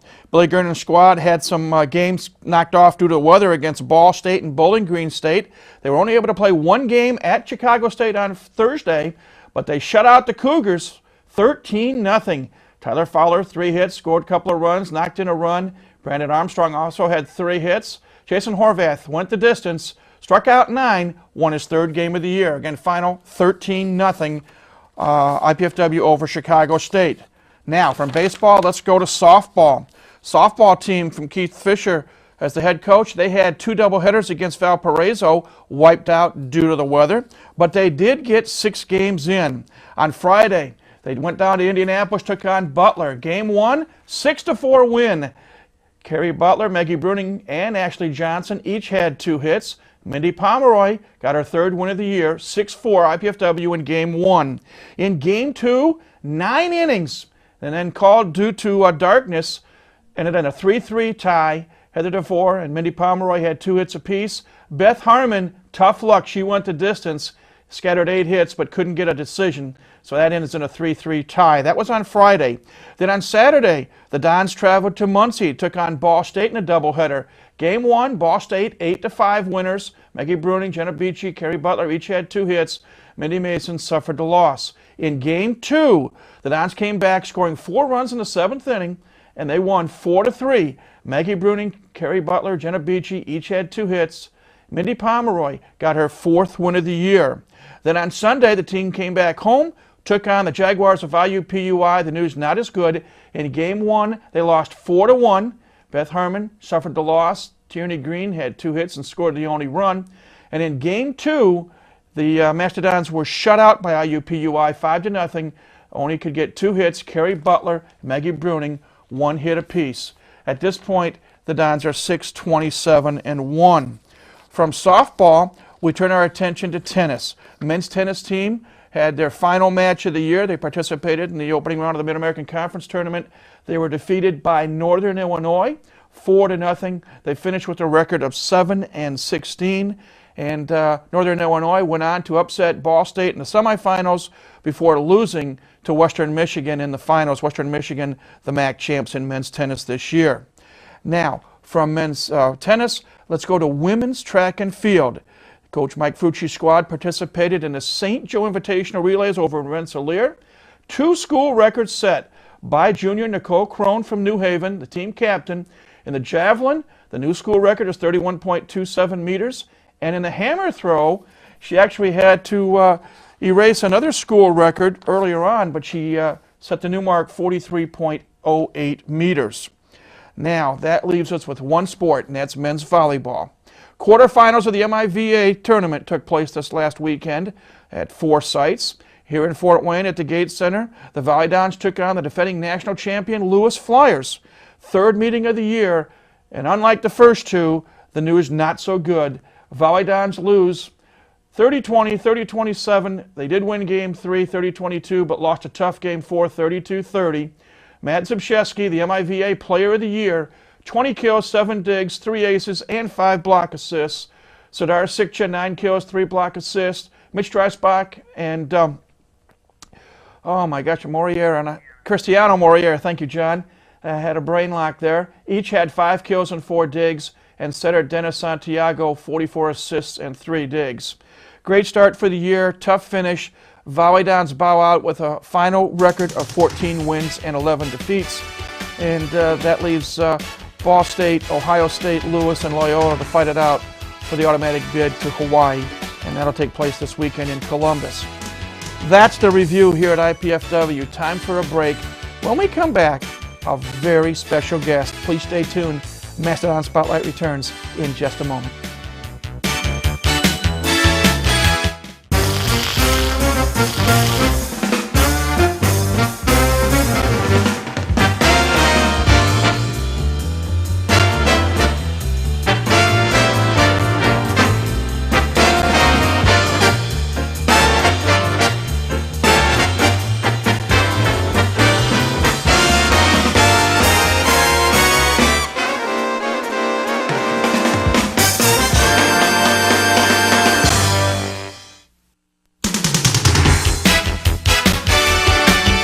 Welcome back to Mastodon Spotlight. Last week we had a chance to visit with a Hall of Fame coach. This week we're also blessed to have a special guest with us, the greatest volleyball player IPFW has ever produced. And we're happy to, and really appreciative to have Loy Ball with us. Loy, welcome to Mastodon Spotlight. Welcome back to campus. Thank you. It's a great pleasure to be here.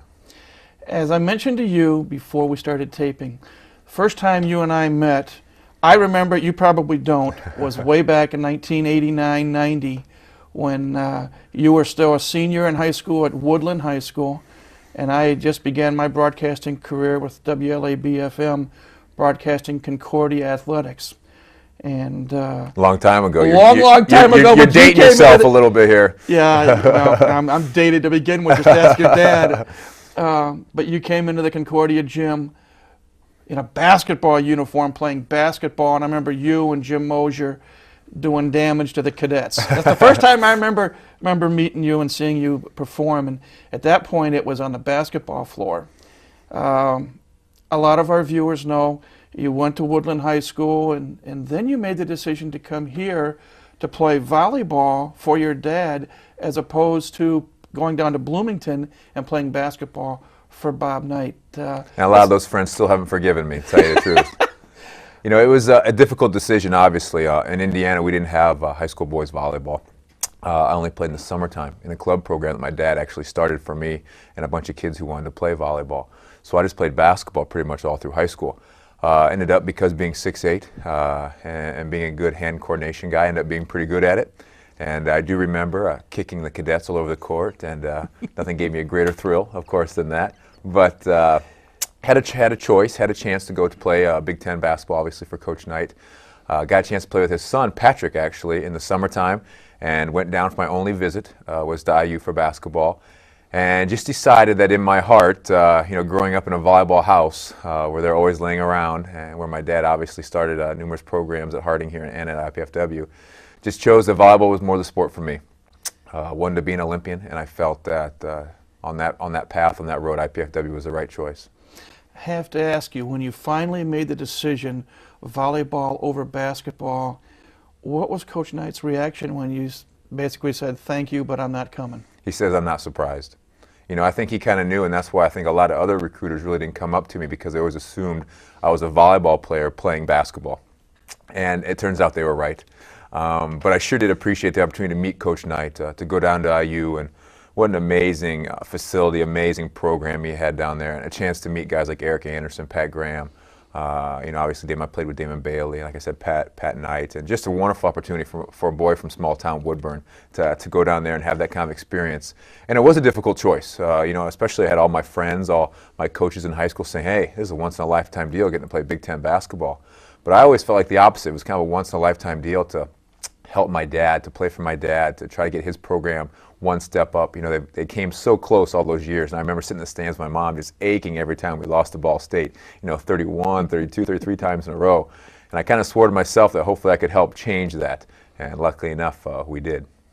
Before we talk about your volleyball career here at IPFW, one silly question.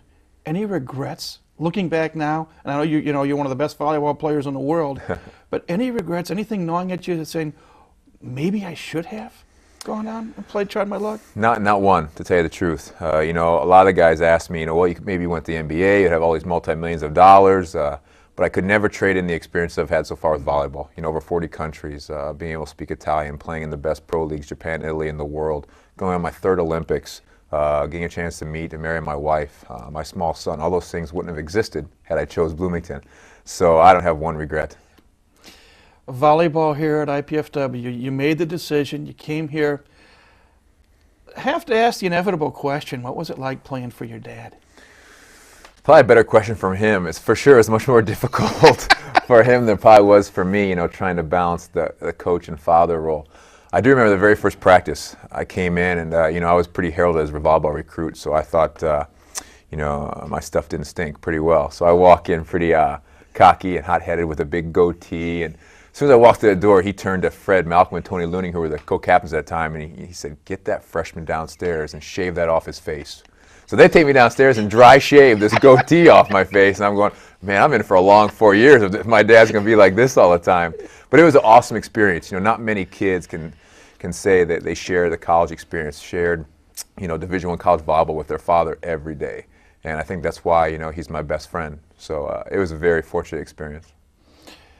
A lot of highlights, a few lowlights, but what I'm going to ask you this question. What was the better highlight? The match that was played in the Gates Center against UCLA, that was on television, or playing in the Final Four? Between those two, I have to say the Final Four. You know, there was a lot of amazing, you know, the UCLA match, just a full house. I don't even know how many, probably 4,000 people standing up on the track. I mean, people waiting outside to get in. The only thing bad about that was we lost. Yeah. Now, granted, it had the merit of probably a Final Four match. But, you know, going to the Final Four, especially my freshman year, was probably the best because we got to play USC and then end up beating Penn State in the consolation match. But it was our first Final Four appearance. Our freshman year, that finally beat Ball State in the Mevas at Ball State, you know, just to kind of stick it to them.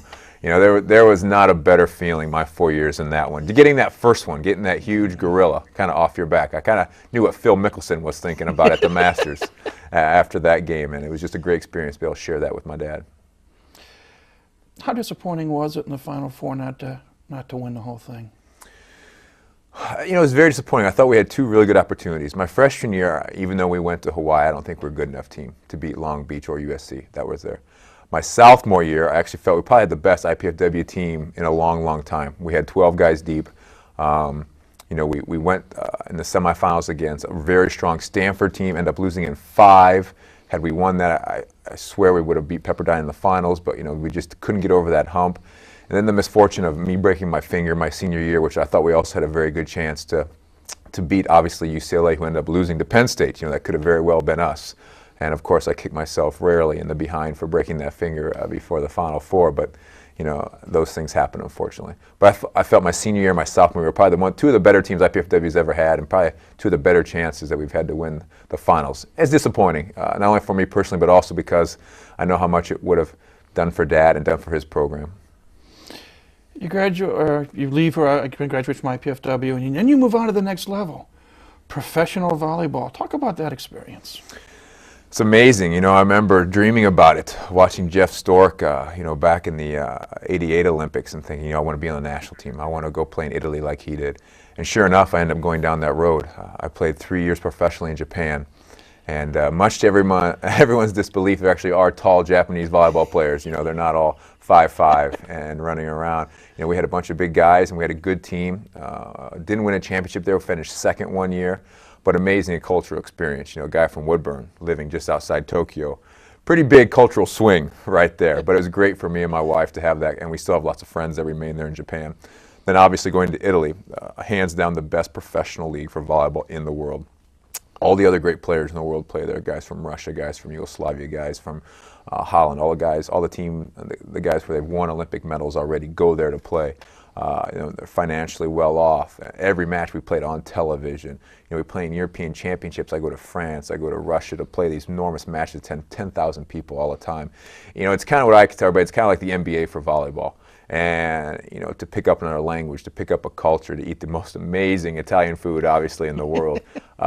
Just really, really blessed. It's a difficult life because you're away from home 8 months out of the year. But just to do something you love at the highest level is all pretty much anyone asks for, probably in their work.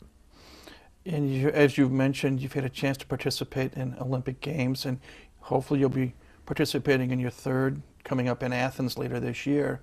Talk about the Olympic experiences. You know, each one's kind of been different focus. My first one, I was just so happy and giddy to be there.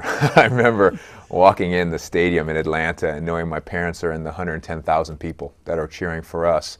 And I think having the first one at home was probably bad as far as competing because, you know, I had 50 people down there. I was young and got distracted easily and didn't play as well as I liked to.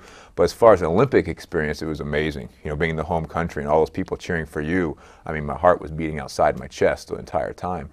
And in Sydney, we actually had a better team 4 years ago physically. We just arrived in poor shape. I had to have knee surgery directly after. Had a lot of guys, you know, trying to get cortisone shots because their shoulders were falling off. So that was just kind of an unfortunate state of occurrences. And then this team, I think, is probably the best team I've played on coming up to Athens. We went to the World Cup in Japan in November, and that was the first chance to qualify any of the teams. We finished 4th, and only the top 3 teams qualified. So that was disheartening, and then we had to go to Puerto Rico in January and qualify in our zone, this North American zone, where we went 6-0, beating Cuba twice and Canada twice. And we won in the final against Cuba 3-2, being down 8-5 in the 5th. So it just showed how much guts and heart this new team has. And I think with that kind of intensity, that kind of pride, I think we'll fare real well in Athens coming up here. Correct me if I'm wrong, in international competition, you play rally point scoring as we do here, but you only play to 25 instead of to 30. That's correct. 25 in the 5th game being 15.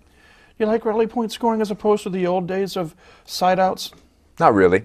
I'm kind of at 32, kind of an old school volleyball guy. I grew up watching Dad's team play Earlham College and Clark College and Kellogg College, and I just like the old volleyball system. I think the better team always won, which is the way most sports should be. Now with the rally point system, you got teams that are kind of so-so, but one guy gets all fired up, goes back there, serves a bunch of aces, or it's just not the best team always wins, and which makes it more exciting for the fans, which is why they did it. Every time there's a serve, there's a point, so it's easier to follow. Games are a little shorter, so it's better for TV, which you probably like. But it hasn't changed the game all that much. Still, usually, I would say 90% of the time, the best team wins, and that's all that matters. You were captain of the last Olympic team. You're captain of this Olympic team. What's it mean to be captain of the United States Olympic team? It's an amazing honor, especially if you think about some of the guys who were captains before me. Guys like Bob Stavrli, Karch Karai, Pat Powers. Hall of Fame volleyball players. But for me, just getting to wear the USA, on my chest is just an amazing feeling. I always promised my grandma Ball, my dad's mother, that before Atlanta, every time we played, I'd always make sure I sang the national anthem, and I do to this day because. We take a lot of things for granted, and I think especially in these last couple of years, Americans are starting to realize that. And getting to represent your country, and obviously being an athlete, is nothing like the guys over in Iraq are doing right now. But it's my little part, my little part to help the pride of America, to represent my country. So I do it with 100% and with a lot of pride, and that's just amazing. Once you slip it on, you're never the same. When you have the USA across your back, you're never the same again. So. Let's briefly change gears for a moment. You play the setter position, and you're 6'8". Your father played the setter position. He's 5'10". Somebody was wrong. One of us was wrong. Which one? Yeah, I don't know. The game has changed so much. Anymore it's pretty tough to find a 5'9", 5'10" guy like my dad anywhere in the game of volleyball. I think now just the setter has become such an offensive part of the game, whether like Dennis Santiago on the Mastodons team hitting it with his left hand, or myself dumping it, or becoming a big part of the blocking system up top. Setters just aren't setting the ball anymore. I led the team in jump serving aces as well, something setters really didn't do a whole lot back when my dad was playing. So I think the game's become more physical, and having big, stronger setters is just part of that. You had a chance Saturday night to see the Dons take on defending national champion Lewis. Third time they played, but this time it was for all the marbles basically, because the winner moves on, the loser goes home. And unfortunately, we fell on the short end, losing 3-1. Thoughts on that match, and then a brief thought on this year's IPFW team? Well, I think if you look back, if you would have said before the season started that the team would have been as successful as they were during the season, people probably would have laughed. So I think that was a pleasant surprise, how well they played during the season. I think towards the end, the guys ran out of gas a little bit. I think some physical problems took over. But just having to play a good team 3 times in a row, having won the first 2, I just never liked the odds, no matter what sport. That third time, obviously they're coming into a foreign gym, so they have nothing to lose. There's a little added pressure for us being at home. To me, it looked like the guys were just a little tight. I thought they played with a lot of heart. They almost looked like they were trying too hard. And sometimes as an athlete, you play not to lose instead of playing to win. When you play to win, you have that loose feeling. Things seem to flow during the match. And when you're playing not to lose, things are tight, and every little thing seems like a huge deal. Even though the score may be 5-4, that 1 point seems like it's a huge deal. Well, it's not, but when you're playing to lose, it's hard to let that go.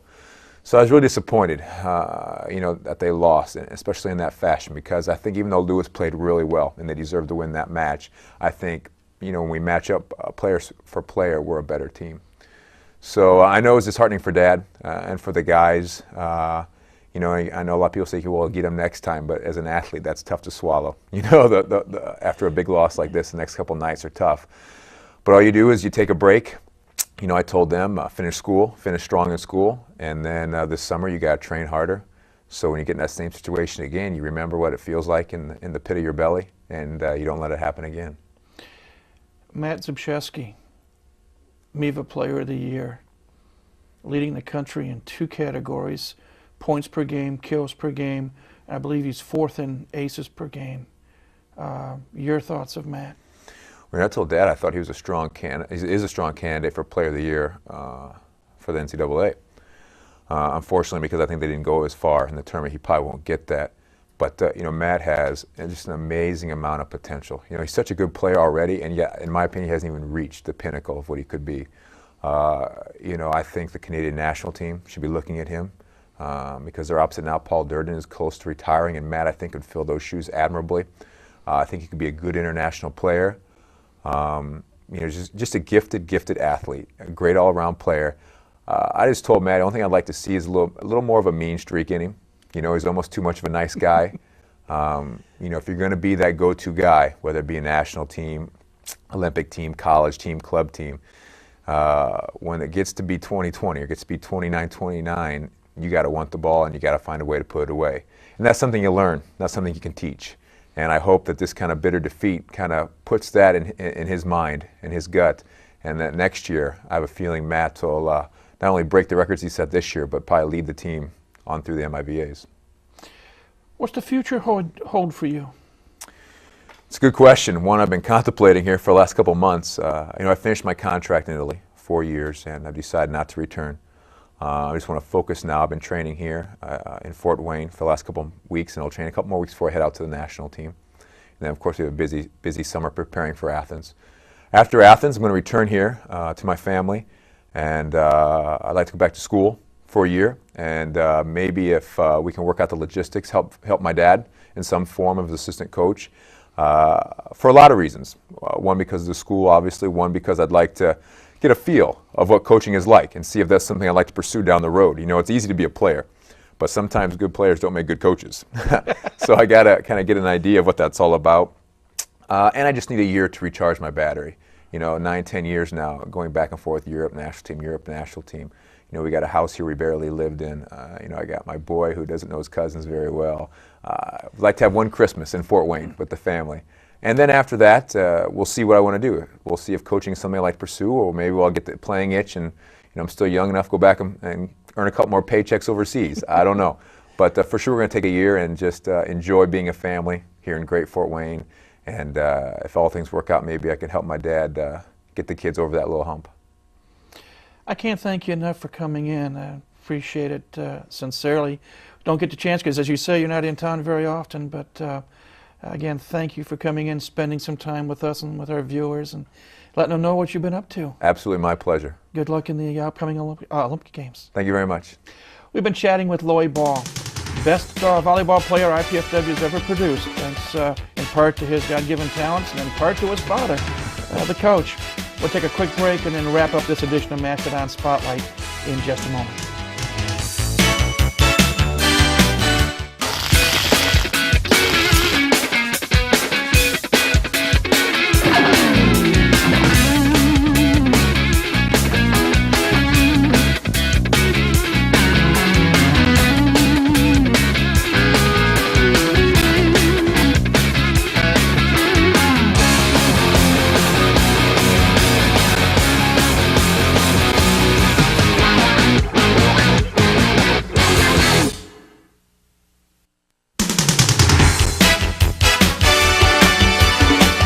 Welcome back to Mastodon Spotlight.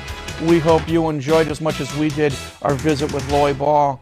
And I can't thank him enough for taking time out of his busy schedule to come visit with us. And again, I hope you appreciated the chat as well as we did.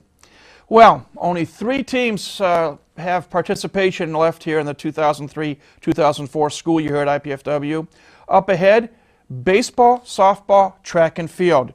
This week, Billy Gurnan's baseball team has games against Purdue and Ball State at Memorial Stadium. We'll tell you the results of that next week. And then on Friday, they go to Notre Dame to take on the Fighting Irish. Saturday and Sunday, they are home to Bowling Green State for back-to-back double headers. That's the baseball team. Now, softball team. Coach Keith Fisher's squad traveled to Toledo for a doubleheader against the Rockets on Tuesday. We'll tell you how that turned out next week. Also on the schedule this week, Wednesday, home game against Indiana State.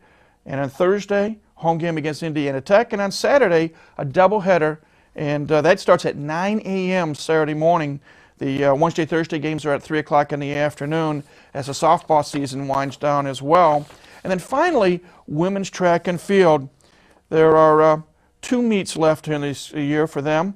The Butler Twilight meet will take place down in Indianapolis this Saturday at 9 a.m. Women have been breaking a lot of school records, as we talked about earlier, so we'll root them on this week down in Indianapolis. That's it for this edition of Mastodon Spotlight. Again, thanks to Loy Ball for coming in and talking with us. Thanks to you for tuning in to seeing what's going on with IPFW Athletics. And thanks to our sponsor, Ryan Steakhouse, located on North Clinton Street, to help make this program possible. We invite you to come back again next week for another edition of Mastodon Spotlight. But until then, for Loy Ball, for Ryan Steakhouse, and all of us here at Channel 56, this is Mike Moss saying, have a great week and go Dons.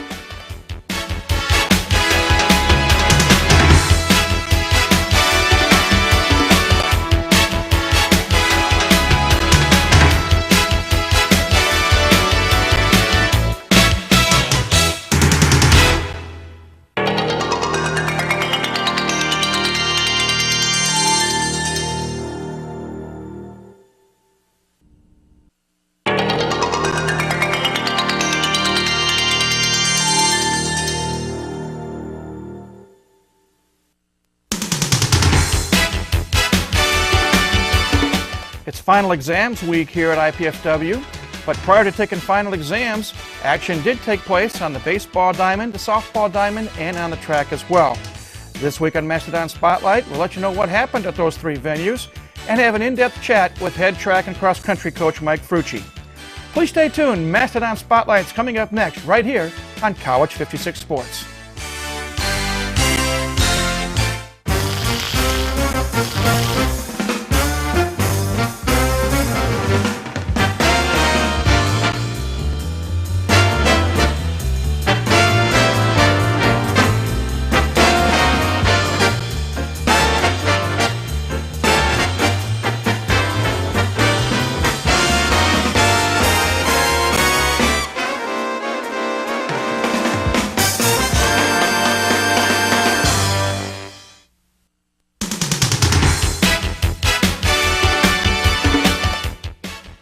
Hi again, everybody. I'm Mike Moss. Welcome to another edition of Mastodon Spotlight, brought to you in part by our good friends over at Ryan Steakhouse.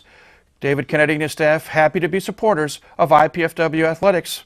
They're located on North Clinton Street, across from Scott's Foods. As I said a moment ago, final exams taking place this week here on campus. But last week, besides studying for finals, action took place with our baseball, softball, and track and field teams. As is our custom, let's take a review of what happened. First, the baseball diamond. Home games at Memorial Stadium, Tuesday and Wednesday nights. On Tuesday night, the Purdue Boilermakers of the Big Ten were the opposition, and the Boilermakers came away with a 2-0 victory. Brent Allwine, Tyler Fowler had 2 hits apiece. Dustin Freeman and Caleb Smith 1 hit each. Casey Rohan pitched well, suffered the tough luck loss. He's now 4-4. Wednesday night, the Ball State Cardinals came to town, and from the Mid-American Conference. Final score, 8-2. The Dons had a 2-1 lead going into the top of the 7th, but Ball State scored 3 times in the 6th and 3 times in the 7th, 4 times in the 8th to come out with the 8-2 win. Justin Freeman, again, 2 hits, scored a run. Ryan Steinbach, 2 hits and an RBI. Catcher Matt Hagedorn had 2 hits. Jason Horvath suffered a loss. He's now 3-8. On Friday, the team traveled to South Bend, Indiana to take on nationally ranked Notre Dame. And the Irish had to come from behind, scoring 3 runs in the 6th inning to pull out a 7-5 victory. Zach Walton had a hit and 2 RBIs. Brandon Armstrong, Brent Allwine, Ryan Keena each had a hit and scored a run. Matt Hagedorn had a hit and knocked in a run. Keegan Laycock suffered the loss. Again, final score there, 7-5 Notre Dame. Saturday, a doubleheader was rained out against Bowling Green, but on Sunday, the two teams did get in a pair of games. In Game 1, Bowling Green scratched out a 3-2 victory. Ryan Steinbach, Brett Altwine had a hit and an RBI apiece. Dustin Freeman, Ryan Keena had a hit and scored a run apiece. Caleb Smith added a base hit. Casey Rohan suffered the loss. He's now 4-5.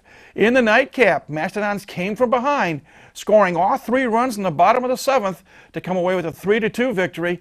Dustin Freeman, 3 hits, scored once, knocked in 1. Jason Roth had 2 hits, and Caleb Smith, David Zachary each had a hit and scored a run. Jason Horvath in his final home game won. He's now 4-8. Overall, the team is 19-27.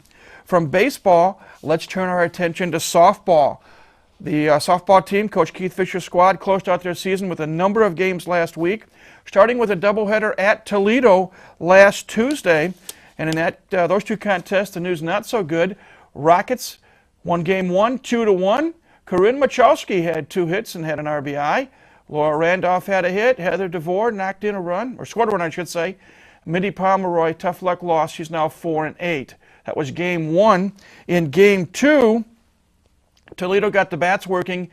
Rockets knocked out 9 hits, scored 10 runs, won the game 10-2. Laura Randolph had a hit, scored a run. Jenna Beachy and Corinne Machowski each had a hit. Maggie Bruning scored a run. Mindy Mason suffered the loss. That was on Tuesday. Then the team came back home on Wednesday to take on the Sycamores of Indiana State. In Game 1, extra innings, bottom of the 9th, Jenna Beachy had a 2-run homer to give the Dons a 6-4 win. Maggie Bruning had 2 hits, scored a run, and knocked in a pair. Ashley Johnson also 2 hits, scored a run, knocked in 1. Jenna Beachy, as we said, had 1 hit, but it was a game-winning 2-run homer. Beth Harmon won her 2nd game of the year.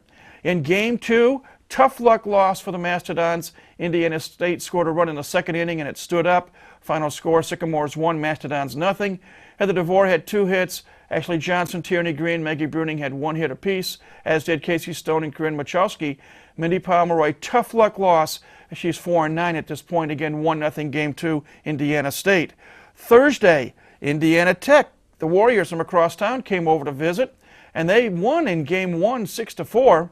Maggie Bruning had a hit, scored a run, knocked in a pair. Tierney Green had a hit, scored a run. Angela Downhauer came in, had a pinch hit RBI base hit. Mindy Mason suffered a loss, again 6-4 Indiana Tech in Game 1. In Game 2, the news is better. The Dons knocked out 12 hits and scoring 8 runs, won Game 2 8-0. Jenna Beachy with 2 hits, scored twice, knocked in 4. Carrie Butler, 2 hits, scored a run, knocked in 1. Casey Stone had 2 hits and scored a run. Mindy Pomeroy, a 2-hit shutout. Again, 8-0 in Game 2 against Indiana Tech. And then Saturday morning, the season ended for the Mastodons with a pair of games against the Cougars of the University of St. Francis. In Game 1, Mindy Pomeroy, another 2-hit shutout as the Dons won 1-0. Tierney Green, 3 hits and the game-winning RBI. Carrie Butler had a hit and a run. Mindy Pomeroy had a hit as well as pitching the 2-hit shutout. And then in Game 2, the final game of the year, the Dons knocked out 9 hits and scoring 11 times, and they defeated St. Francis 11-3. Heather DeVore, 2 hits, 3 RBIs. Corinne Machowski, 2 hits, 2 runs, and an RBI. Maggie Bruning in her final game had a hit, scored twice, knocked in a pair. Beth Harmon won her 3rd game of the year. The season ends for the softball team with a record of 10-31-1. And then finally, one other note before we go to break. In track and field, last week, another new record by sophomore Lauren Simpson from Northrop High School. This in a 3,000-meter steeplechase. Lauren broke her own school record running the distance in 11 minutes, 12.96 seconds. Her road record was 11:17:29. That was at the Butler Twilight Meet down in Indianapolis. When we come back, we're going to talk about that and more with track and cross country head coach Mike Frucci. Please stay tuned. Mastodon Spotlight returns in just a moment.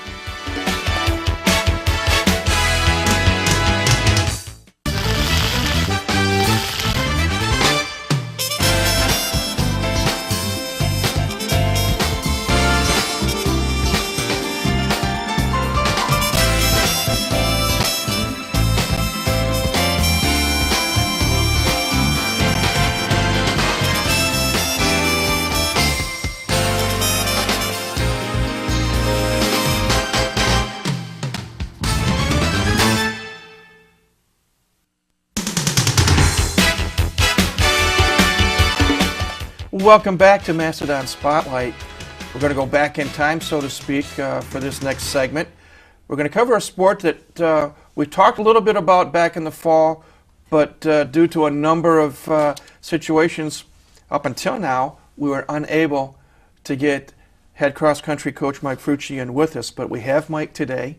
And so we're going to go backwards first, talk a little bit about cross-country, and then get into women's track and field. So first and foremost, Mike, welcome back, and we're glad to have you here. Yeah, thanks for having me, Mike. I've wanted to get in, and it's been quite a hectic year, so I haven't been able to, but I'm glad we were able to finally make it in. And let's go back in time a little bit, and let's talk about cross-country first. Men's and women's cross-country, and you're the head coach for both. Briefly, let's go back and talk about the two seasons. We had really good seasons, especially on the women's side. The women had their best season ever here at IPFW. We had 22 Division I wins, which were by far our most ever. We had our highest place at the NCAA regional meet. That was 26. That's what we shoot for all year, is that meet. And just really had a great year.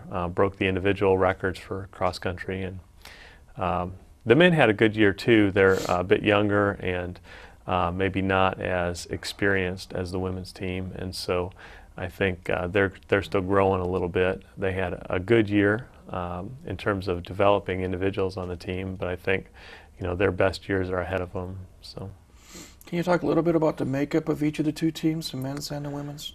Yeah, the men's team really is led by Ian Wilson, who's our captain, who will be a senior next year. From Fort Wayne Homestead, and Ian's a great leader and has tried to really grow up the freshmen on the team, and we have quite a few of those that were scorers for us this year. Andrew Nelson from New Haven, and Mike Ridenauer from Northrop, and Mark Green from Hamilton Heights near Indianapolis. So had 3 freshmen that were in our top 5 most of the year, and so it's really an experience for them, their first year Division I, and Ian has helped to kind of mold them, and I see them as just really being strong contributing factors in the future to our team.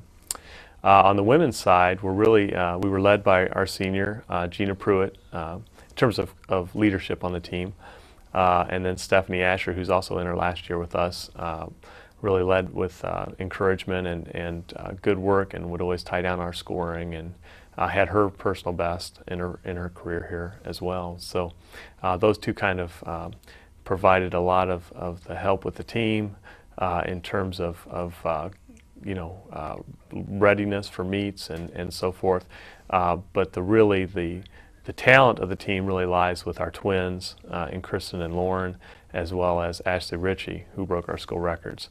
Ashley's a freshman, broke our school records. Lauren and Kristen are sophomores, and that core, that nucleus is intact here for another 2 years, and so it's going to be a special 2 years, the next 2 years for women's cross country here at the university. Let me briefly go over, and I may end up putting a graphic up for our viewers to see, but real briefly, the results of cross country this year. Valparaiso Invitational, the women were 4th, the men were 5th. The Mel Brott, I hope I pronounced that correctly, Invitational at Bowling Green, Ohio. Both teams finished 6th. At the Indiana Intercollegiates out at Terre Haute, women were 10th, men were 13th. At the Notre Dame Invitational, the women were 12th, the men were 13th. Same at the Disney Cross Country Classic. You guys got to go to Orlando. I got to find out about that. But again, the women 12th, men 13th. At the Wisconsin Parkside Invitational in Kenosha, Wisconsin, women were 7th, the men were 10th. And then, as you say, the Great Lakes Regional at Terre Haute, the women were 26th. And if I can get my notes here real quick, the men finished 32nd. But all in all, you're happy with the results? Yeah, very happy. We made strides in a lot of different areas, so I definitely know that the program's moving forward. I want to know a couple of things. You talk about Ashley Ritchie, freshman out of Leo High School, and she broke both records, and we talk both 5,000 and 6,000 meter runs, because sometimes you had ran to the different distances. The 5K record, the old record was 19 minutes flat, set back in 1985 by Crystal Walker, which is a name a lot of our viewers may remember from Southside High School, actually broke it at the Melbrot Invitational, and she covered the course in 18:53, so a full 7 seconds, which is a pretty good performance there. And the 6,000 meter record also belongs to Ashley, and that, you say, was done at the regional meet, 23:12.9. And one other note, Ashley was the Division I Independent Co-Runner of the Week for the week ending October 4th. Heck of a find. Yeah, she was great this whole year. Not just in cross, but we'll talk about how she continued that in track. But just fantastic and quiet, and never really says too much. Is always just a real happy person, and she's a phenomenal runner, and we're fortunate to have her. She was really kind of a diamond in the rough that we thought would have the ability to run at this level.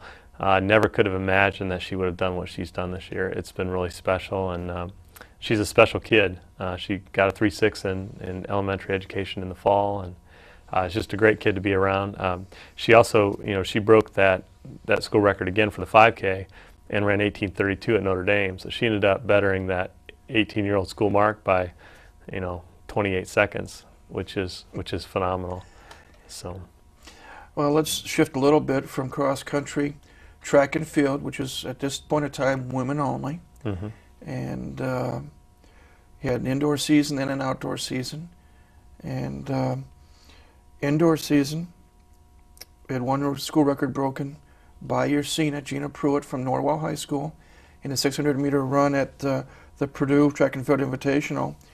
And she ran the 600 in 1:47.23, which was almost 5 full seconds ahead of the old mark, which was set last year by Lauren Simpson. Yeah, Gina started off the year really well, so that was really good. I like the kids it's their last time around. It's really a great feeling to have them do well, so I was happy for Gina. As the season went on, more and more records were broken, and in a few moments we're going to put up a graphic, as many as I could put together for the athletic banquet that was held last week, but briefly we'll go over some of them. At Bowling Green State University in Ohio, their quad meet, Ashley Ritchie, 5,000 meters, 18:55.41, which is tremendous when you think of the old record at the time was 19:18.57. So again, that's over 23-second differential that she did. And Lauren came back in the same meet, and she broke her own mark in the 3,000 meters, 10:49.60, which is over 2 seconds better than what the old mark was. That was hers. So and that was just a start. And then in that same meet, Lauren came back 5,000 meters, 18:55.41, came down to 18:40.07. When these records are being set, they're being not just barely set, they're busted wide open. Yeah, it's been a special year. We've broken every record from the mile on up. There's no record that we didn't get that was at a distance a mile or higher. So, and the girls did great work. The twins and Ashley just were cranking out great practices. And when you're doing that, when you're putting in that hard work, you're going to reap the benefits. And that's exactly what happened in breaking all those records. That they didn't just break them. Some of them they really crushed, and that's just a result of a lot of hard work. So. Moving along a little bit here, there were 2 different meets run at Purdue University. The first one back in late February was the Boilermaker Invitational. And in that meet, Lauren Simpson broke Gina Pruitt's mile record. Noon time was 5:19.91, and almost 2.5 seconds better than the old time. Ashley Ritchie broke Lauren's 3,000 meter record, dropping it from 10:49.60 down to 10:40.44. Lori Grimm, a freshman, now we get into some field events, shot put record, 10.84 meters, distance medley relay. And I'll mention the gals and then tell our viewers exactly what distance medley relay means. But Kristen Simpson, Lauren Simpson, Ashley Ritchie, and Gina Pruitt, they broke it by 39 seconds. The old mark was 13:39.88. the new mark 13.00.04. First of all, tell us about exactly what the distance medley relay is and talk about these performances. Yeah, the distance medley is the only distance relay in indoor or outdoor track. It consists of a 400, an 800, a 1200, and a 1600 meter race. And so the girls, I really wanted them to get together and really put that mark a lot lower where I feel it should be. And they put it all together for that race and competed very well against the Purdue teams there. So really happy about that. Believe it or not, we're starting to get a little short on time, hard to believe. John, if you can, we've got a graphic which is basically going to show, I believe, 11 records that are set. And hopefully we can get that up. And yeah, let's see how we're going to do this here. Well, since our monitor doesn't seem to be on, we'll ad-lib a little bit. Let me go real briefly. Actually, Richie at the Purdue Invitational came back 10,000 meter run, 38:27:89, which is 3 minutes better than Kristen Simpson's record. And she also came back in a 5,000 meter run and knocked out Lauren's record by almost 6 seconds at 18:36:60. Lauren came back in the 1,500 meter event and set a record 4:52 flat, which was almost 2 seconds better than Gina Pruitt's old record. Nicole Crone out of New Haven, she came back in a hammer throw, 40.28 meters, which is almost 2.5 meters better than the old record that was set back in 2001 by Nicole Moore. And at the Indy Relays, Nicole Crone again set a record in the javelin, 30.24 meters. The old record was 0.20 meters less. And she came back in a hammer throw, 42.98 meters, which was nearly 3 meters better than the old record, 40.28. Lauren Simpson in a 3,000 meter steeplechase, 11:19:01. The old mark was 11:17:29. The old mark was 11:19:01. And at the St. Joe Relays, Nicole and Babette Kimes, a sophomore out of Fort Wayne, each for a time had a record in the hammer throw. Babette first, 30.46, and then later in the meet, Nicole came back and 31.27. And Nicole also, in a hammer throw, raised her school record up to 43.08. No, I'm sorry, 43.08. So tremendous performances by women's track and field. Yeah, the throwers had a good year in both crushing the hammer record and also getting the javelin record. So they had a good year as a team. We've had a great year.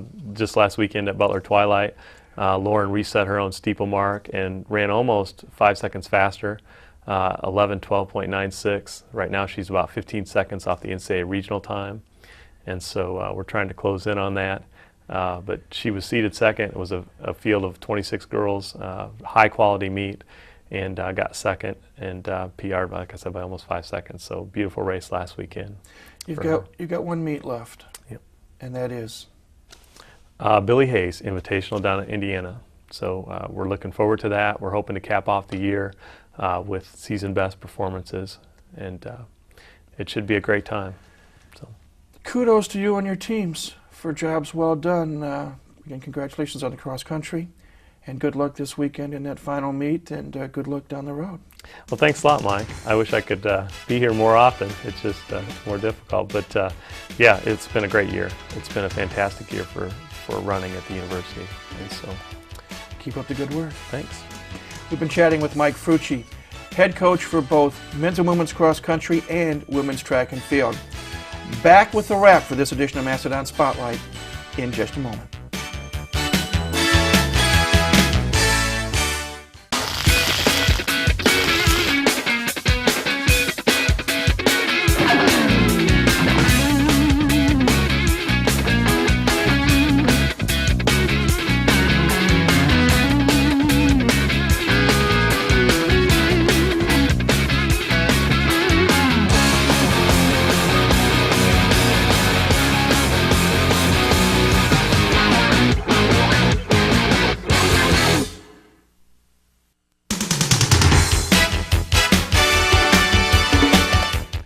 Well, welcome back to Mastodon Spotlight. We hope you enjoyed our chat with Mike Frucci. It's been tough for Mike getting over here, but we really appreciate his effort and enjoyed hearing him talk about a successful cross-country season for both men and women and a very successful women's track and field season, both indoors and outdoors. As Mike said earlier, they have one meet left this Friday, and we wish them well. As we said earlier, it's final exams week, and basically now, outside of the track and field meet on Friday, there's only one team that is still participating, and that is Billy Gernon's baseball team. They will not be playing this week, so they can take their final exams, but next week they finish the season with 5 games, all on the road. Next Tuesday and Wednesday, they'll be playing at Wright State University down in Dayton, and then next weekend, they will finish the season off with a 3-game series at Ohio University, and members of the Mid-American Conference. So we wish Billy Gernon and his baseball team the best of luck, not only taking final exams, but in their final 5 games next week. Well, up ahead here on Mastodon Spotlight, if all goes well, next week we hope to have Keith Fisher and I believe hopefully senior pitcher Mindy Pomeroy in to talk about the recently completed softball season. In 2 weeks we hope to have Billy Gernon over here to review the baseball season. And then after that, we've got some special programs lined up as we want to bring you some what we call senior retrospectives as we honor our graduating seniors in various sports. And in the month of June, we hope to have what we call some best of Mastodon Spotlights, as there were a number of programs that we really enjoyed doing, and we'd like to have you see them once again. So Mastodon Spotlight will be here through the months of May and June, and we look forward to bringing the programs to you. That's about it for this edition of Mastodon Spotlight. Again, thanks to Mike Frucci, the head coach for both cross-country, men's and women's track, for coming on. As always, we thank you for tuning in to see what's going on with IPFW athletics. We invite you to come back again next week. Again, we hope to have Coach Keith Fisher with us. And we're also going to show you some award winners that were honored at the recent banquet that took place last Sunday. But that's on next week's program. And until next week, for our proud sponsor, Ryan Steakhouse, located on North Clinton Street, this is Mike Maas saying, have a great week and go Dons.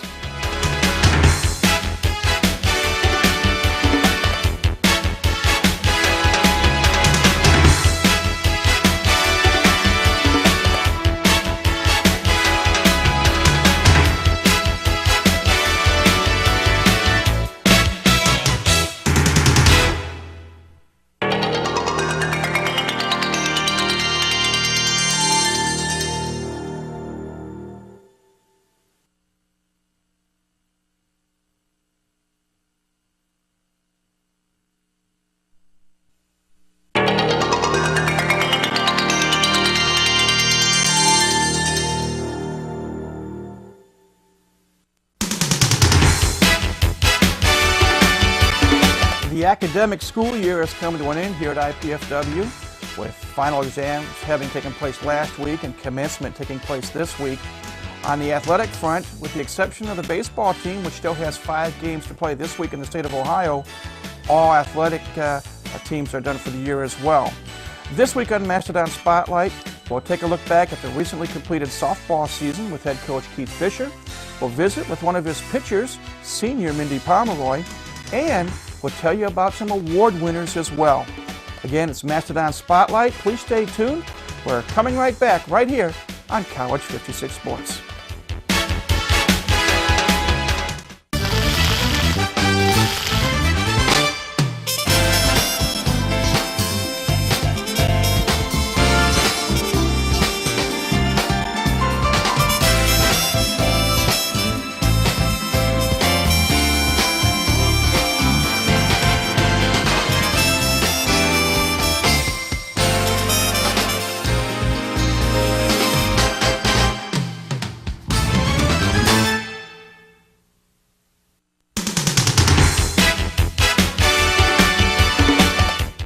Hi again, everybody. I'm Mike Maas. Welcome to another edition of Mastodon Spotlight, brought to you in part by our good friends over at Ryan Steakhouse, located on North Clinton Street, across from Scott's Foods.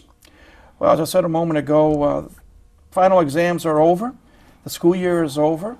And on May 1st, the IPFW women's softball team completed their 2004 season. And here to talk about the season in general is the head coach of the IPFW women's softball team, Keith Fisher. And Coach, welcome back. Thanks, Mike. Long season.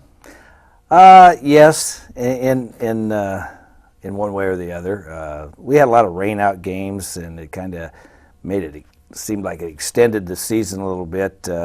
And we didn't do as well as we anticipated, but you know, that's softball, and we'll regroup and hopefully next year get the wins where we had the losses. So We play with numbers, and sometimes numbers lie and sometimes they don't. The numbers I'm going to throw out at you in a moment, I think, in a sense, do lie. In the sense that if somebody looks up the record and they see 10 wins, 31 losses, and a tie, and they think, that's a crummy season. right. But, as you know, being a coach, and as I know, having been a coach and being a broadcaster, sometimes numbers lie. And I did a little quick research. We're going to throw out the tie game. Okay. So in essence, 41 games, 41 games played. Right. In games decided by 1 run, your team was 4-9. In games decided by 2 runs, you were 3-4. And in games decided by 3 runs, you were 1-2. Quick addition, even for me, 8-15. That's 23 games. That's over half of the schedule. 3 runs or less, and that boils down to basically one team at bat. Right. So there were a lot of competitive games. Very competitive games. I think basically maybe 2 games that we just didn't play well at all. The rest of them, you know, we were in every game, and it's you know, sometimes we needed that hit. We'd leave base runners on. We left a lot of base runners on this year, and you know, it's when it all comes down is maybe some coaching mistakes. Didn't have the right person batting in the right place in the lineup, but you know, made a lot of changes, and we down the stretch we played better this year than we did last year, and that was an accomplishment for us. And you know, I think with some new recruits coming in and going after a big-time pitcher somewhere in the country, we got our eyes on a couple young ladies. That's just going to help our team. You know, I tell the girls that great ball games are 2-1, 1-0, 3-2, and I guess they make believers out of me because we played those real close ball games, and we played several extra inning ball games. Went to international tiebreaker, which is not my favorite thing to do, but you know, in some of the tournaments, you have to do that to keep the games rolling on. Can you explain that for the benefit of Well, the international tiebreaker is after you've played 7 innings, then each team has an opportunity. They put a runner at second base. The last batter in your lineup that made an out goes to second base. Each team has an opportunity. For example, if we're the visiting team, then we put our runner at second at the top of the 8th, and then we have 3 outs. We have 3 outs to try to score a run, and then basically the home team has the same opportunity. And sometimes those games go on and on and on. We went 11 innings one time, and 8 innings another time, and 10 innings another time. So basically, what you want to do is try to advance that runner from second to third, either at a bunt situation, and then hopefully you get a hit or you get a fly ball and you score that, and the same team has the same opportunity. So it's okay, but it's not my favorite thing to do. But hey, sometimes you have to do what you got to do. On the positive side, or the plus side, you won your last 3 games and 4 of your last 6. Right. And I know that may not sound like much, but that is a building block for next year. I want to take a few moments now and look at some of the season-ending stats, and we'll have a graphic up on for our viewers. Jenna Beachy, and we'll talk more about her in a moment. She had led in a number of categories. Hitting 331, hits 43, doubles 10, home runs 4, runs batted in 24, total bases 65, and slugging percentage of 500. Heck of an offensive output for Jenna Beachy. Jenna Beachy's a great hitter. She's a great kid.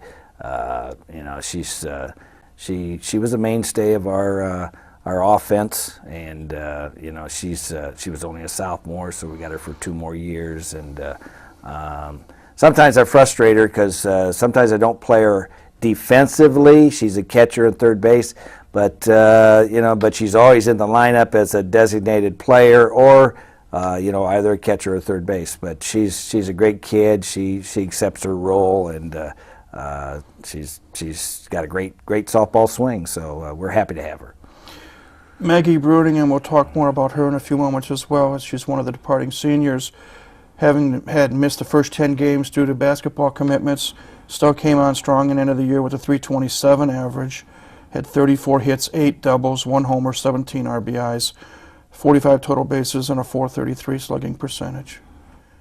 And some other leaders of note, if I can get it real quickly here.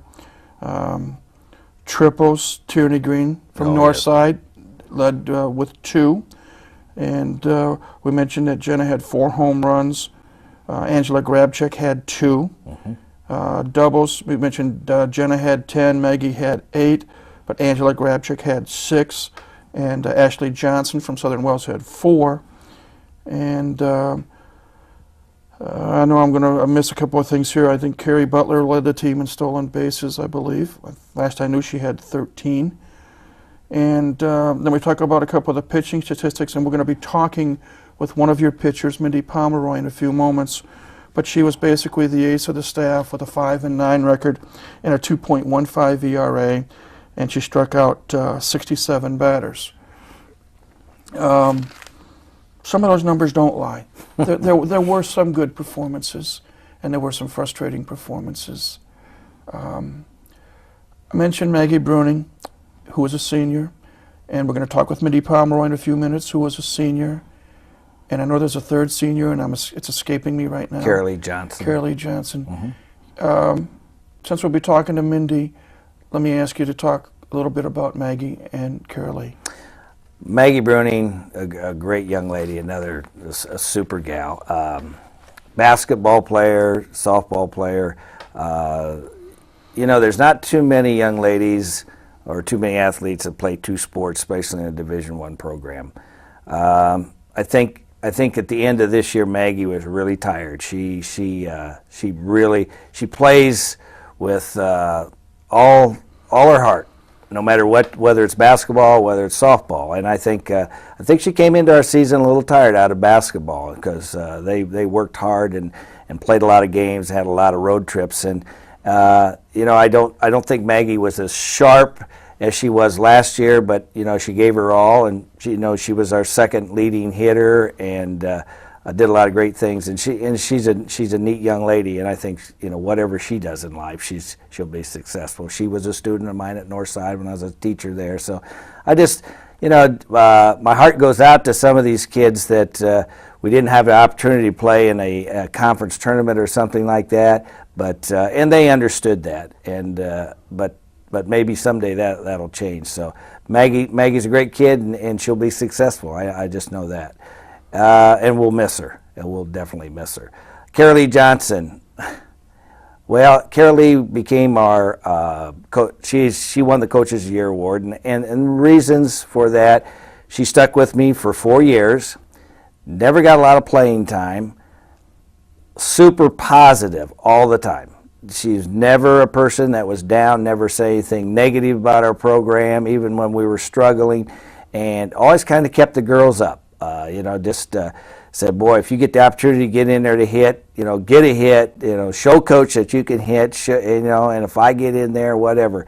So at the last few games, Carolee got some playing time, and she got some hits, and she did some good things. And so, you know, I can't say any more about her than she's a great young lady, and she'll be successful in whatever she does also. We're going to try to manufacture about 30 to 35 seconds more into this segment. The rest of your team, Lord willing, comes back next year. You only lose to 3, as far as we know right now. Right. Thoughts, hopes, goals, and dreams for next year. Well, Mike, we're going to become better hitters next year because we're going to really focus on that. Our pitching has to get stronger. It has to get stronger, and as you well know, baseball, softball, it's got to come from that mound. And if it doesn't come from that mound, and we let the other team score a lot of runs, then we got to manufacture a lot of runs. And at this point, we haven't done that. So we've got to have our mainstay coming from that pitching mound. And I just think with the young freshmen that we've had, and going to be sophomores, incoming people, and the older kids, I'm looking for a good year next year. I'm always optimistic. So We appreciate you coming in, and we're glad to get you more times this year than we did last year. We wish you luck in the recruiting over the summer, and we'll talk to you in the fall when you do your fall baseball, or fall softball, I should say. Thanks, Mike. When we come back, Coach and I will be joined by senior pitcher Mindy Pomeroy. But that's when Mastodon Spotlight returns in just a moment.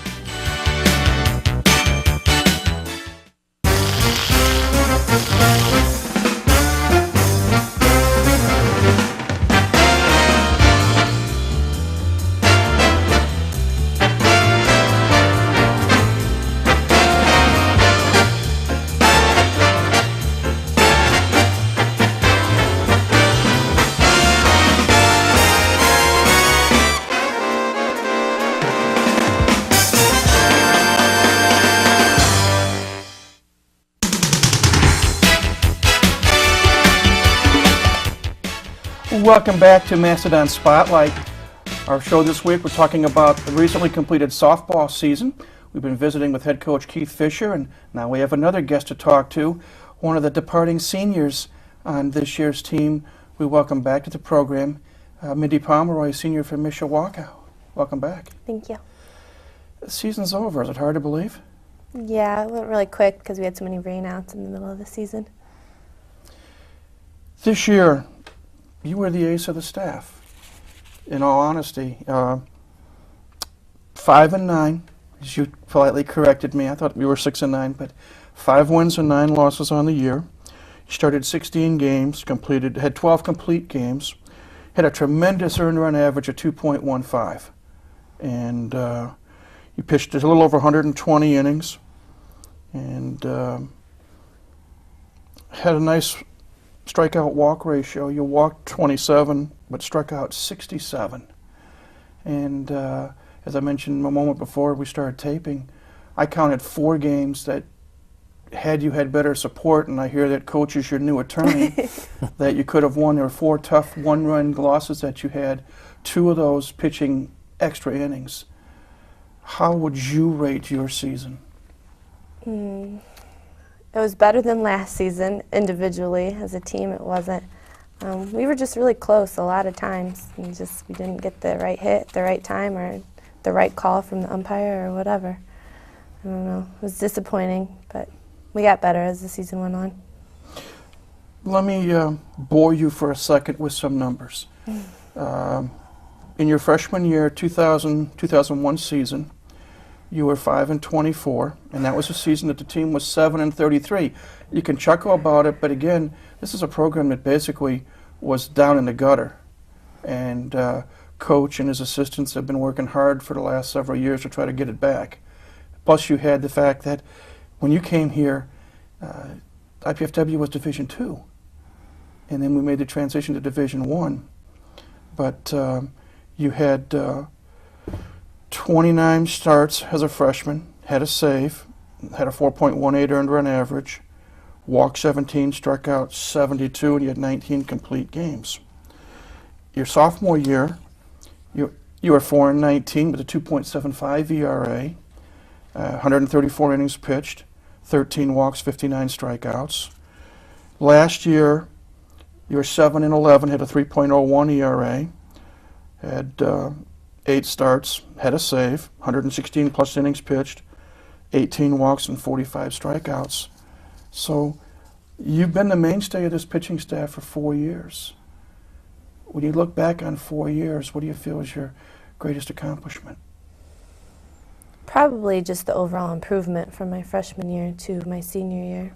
There's not any one game or moment that sticks out, just the overall improvement of myself and the team.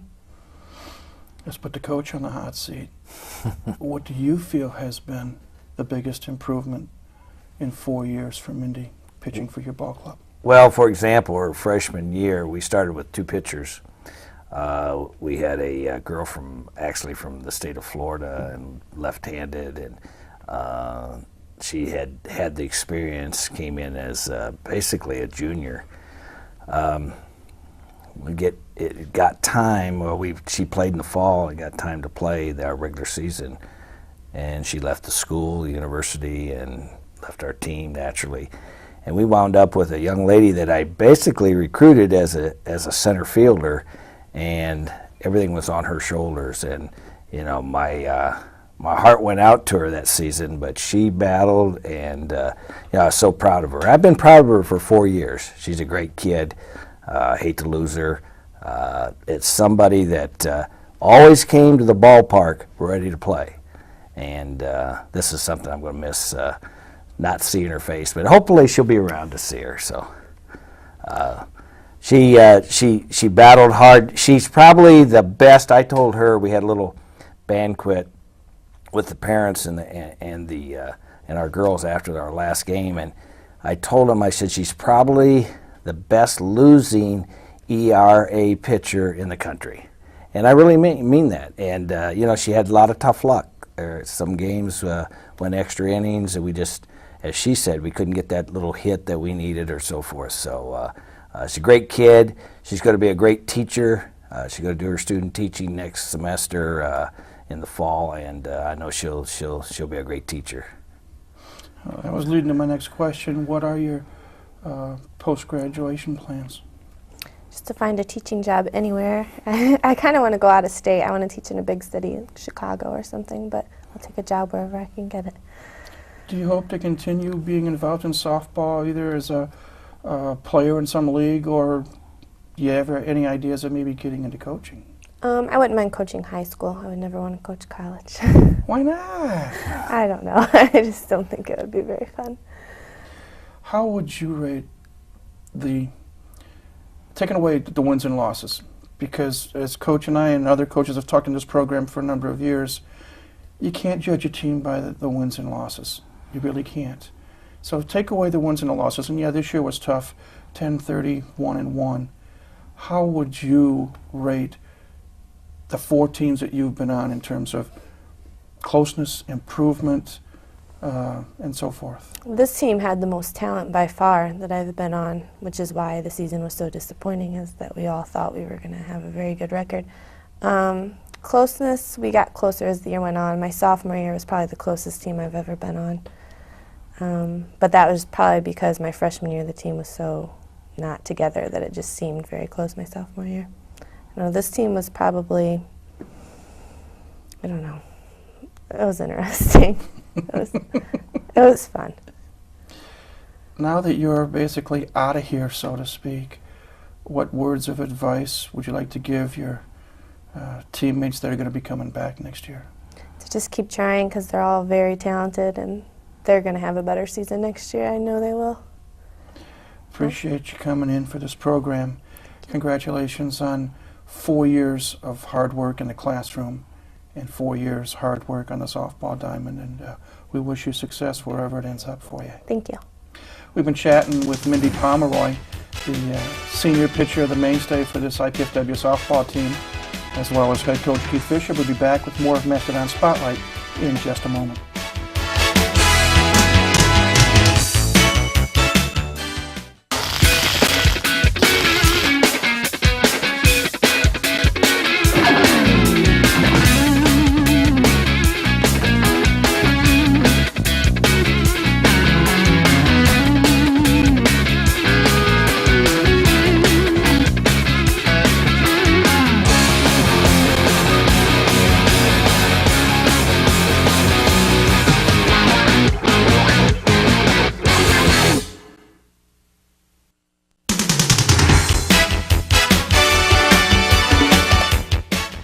Welcome back to Mastodon Spotlight. A week ago this past Sunday, the annual athletic banquet took place. This year it was at the Fort Wayne Marriott, a new addition to that facility, and over 500 people attended. The MC was Randy Schiffman, sports director at Wayne TV Channel 15. A number of awards were given out, and we want to show you. In fact, these are the awards. if you can see this little gem. The theme was Oscar night at the banquet, and a number of awards were given out, and we want to take a few moments now to show you who some of those award winners were. And we will start with baseball. And one thing to note, 3 awards were given out to each team. Most Improved Player, the Coaches Award, and the Most Valuable Player. And this year, they started this trend where the Coaches Award is named after the head coach. In baseball, Most Improved Caleb Smith, the Billy Gunning Award goes to Sean Kirk, and the Most Valuable Player goes to Ryan Steinbach. Men's basketball is next. Most Improved Keon Henderson, the Doug Noah Award goes to Kyle Thrasher, Most Valuable to David Simon. Women's basketball, Most Improved goes to Varia Bibbs, the Bruce Patterson Award goes to Jenny Green, the Most Valuable to Amy Geralds. Cross country men, Most Improved Brandon Reichert, the Mike Frucci Award goes to Mark Green, the Most Valuable goes to Ian Wilson. Women's cross country, Most Improved is Kristen Simpson, Mike Frucci goes to Stephanie Asher, the Most Valuable to Ashley Ritchie from Leo. Golf for men, Most Improved Craig Souter, the Jeff Marshall Award goes to Patrick Leffers, the Most Valuable goes to Chad Wilson. Men's soccer, Most Improved Craig Vandevussy, the Terry Stefankowitz Award goes to Joe Schuring, the Most Valuable Player to Garrett Buck. Women's soccer, and I made a mistake there, it's women's soccer there, Most Improved goes to Katie Leahy from Cincinnati, Terry Stefankowitz Award goes to Kristen McDonald, the Most Valuable Player goes to Shasina Hersey. Softball, Most Improved, Heather DeVore. The Keith Fisher Award goes to Carol Lee Johnson, the Most Valuable Player to Jenna Beachy. Men's tennis, Most Improved is Matt Munns. The Eric Burns Award goes to Carlos Gonzalez, Most Valuable to Ian Leonhardt. Women's tennis, Most Improved is Beth Miller. The Eric Burns Award goes to Jessica Vervaint. The Most Valuable Player is Lisa Bartleheim. Indoor track, Most Improved, Ashley Ritchie. Eric Burns Award, Stephanie Asher. That's actually the Mike Frucci Award, and I apologize for that mistake. Goes to Stephanie Asher. The Most Valuable Player is Lauren Simpson. Outdoor track, Most Improved, Kristen Simpson. Mike Frucci Award, Mariana Morgan. Most Valuable, Nicole Crone. And men's volleyball, Most Improved goes to Mitch Dreisbach. The Arnie Ball Award goes to Mike Dyga. The Most Valuable Player, Matt Zubchewski. Women's volleyball, Most Improved, Kristen Mann. The Kelly Hartley Award goes to Nicole Ray. The Most Valuable is Fabiana Souza. Other awards included the Chi Alpha Sigma fraternity adds 3 members, Stephanie Asher, Jill Carey, and Megan Dela. The next award that was going out is Academic Excellence, and that went to Kirsta Solberg with a 3.95 grade point average. The male Freshman Athlete of the Year, Bo Bauer from men's basketball. The female Freshman Athlete of the Year went to Ashley Ritchie, cross country and track. The senior male Athlete of the Year, Garrett Buck from soccer, Keon Henderson from basketball. The female senior Athlete of the Year, Amy Geralds from basketball. The male Athlete of the Year, Matt Zubchewski, men's volleyball. Female Athlete of the Year, Shasina Hersey from women's soccer. The Volunteer of the Year, the late Tony Laux. And believe it or not, they gave a Fan of the Year award, and somehow I won it. And I was in shock then. I'm still in shock today.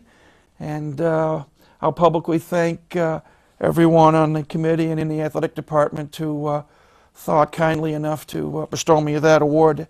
It is very much appreciated. There were a few other awards given to some faculty members as well, but a good time was had by all, and hopefully bigger and better things will take place next year. Well, that's about it for this edition of Mastodon Spotlight. Again, we want to thank head softball coach Keith Fisher and senior pitcher Mindy Pomeroy for appearing. And as always, we thank you, the viewer, for tuning in to see what's going on with IPFW athletics. Next week, everything goes well. We hope to have head baseball coach Billy Gurnan with us to do a season-end wrap-up on the baseball season. But that's on next week's show.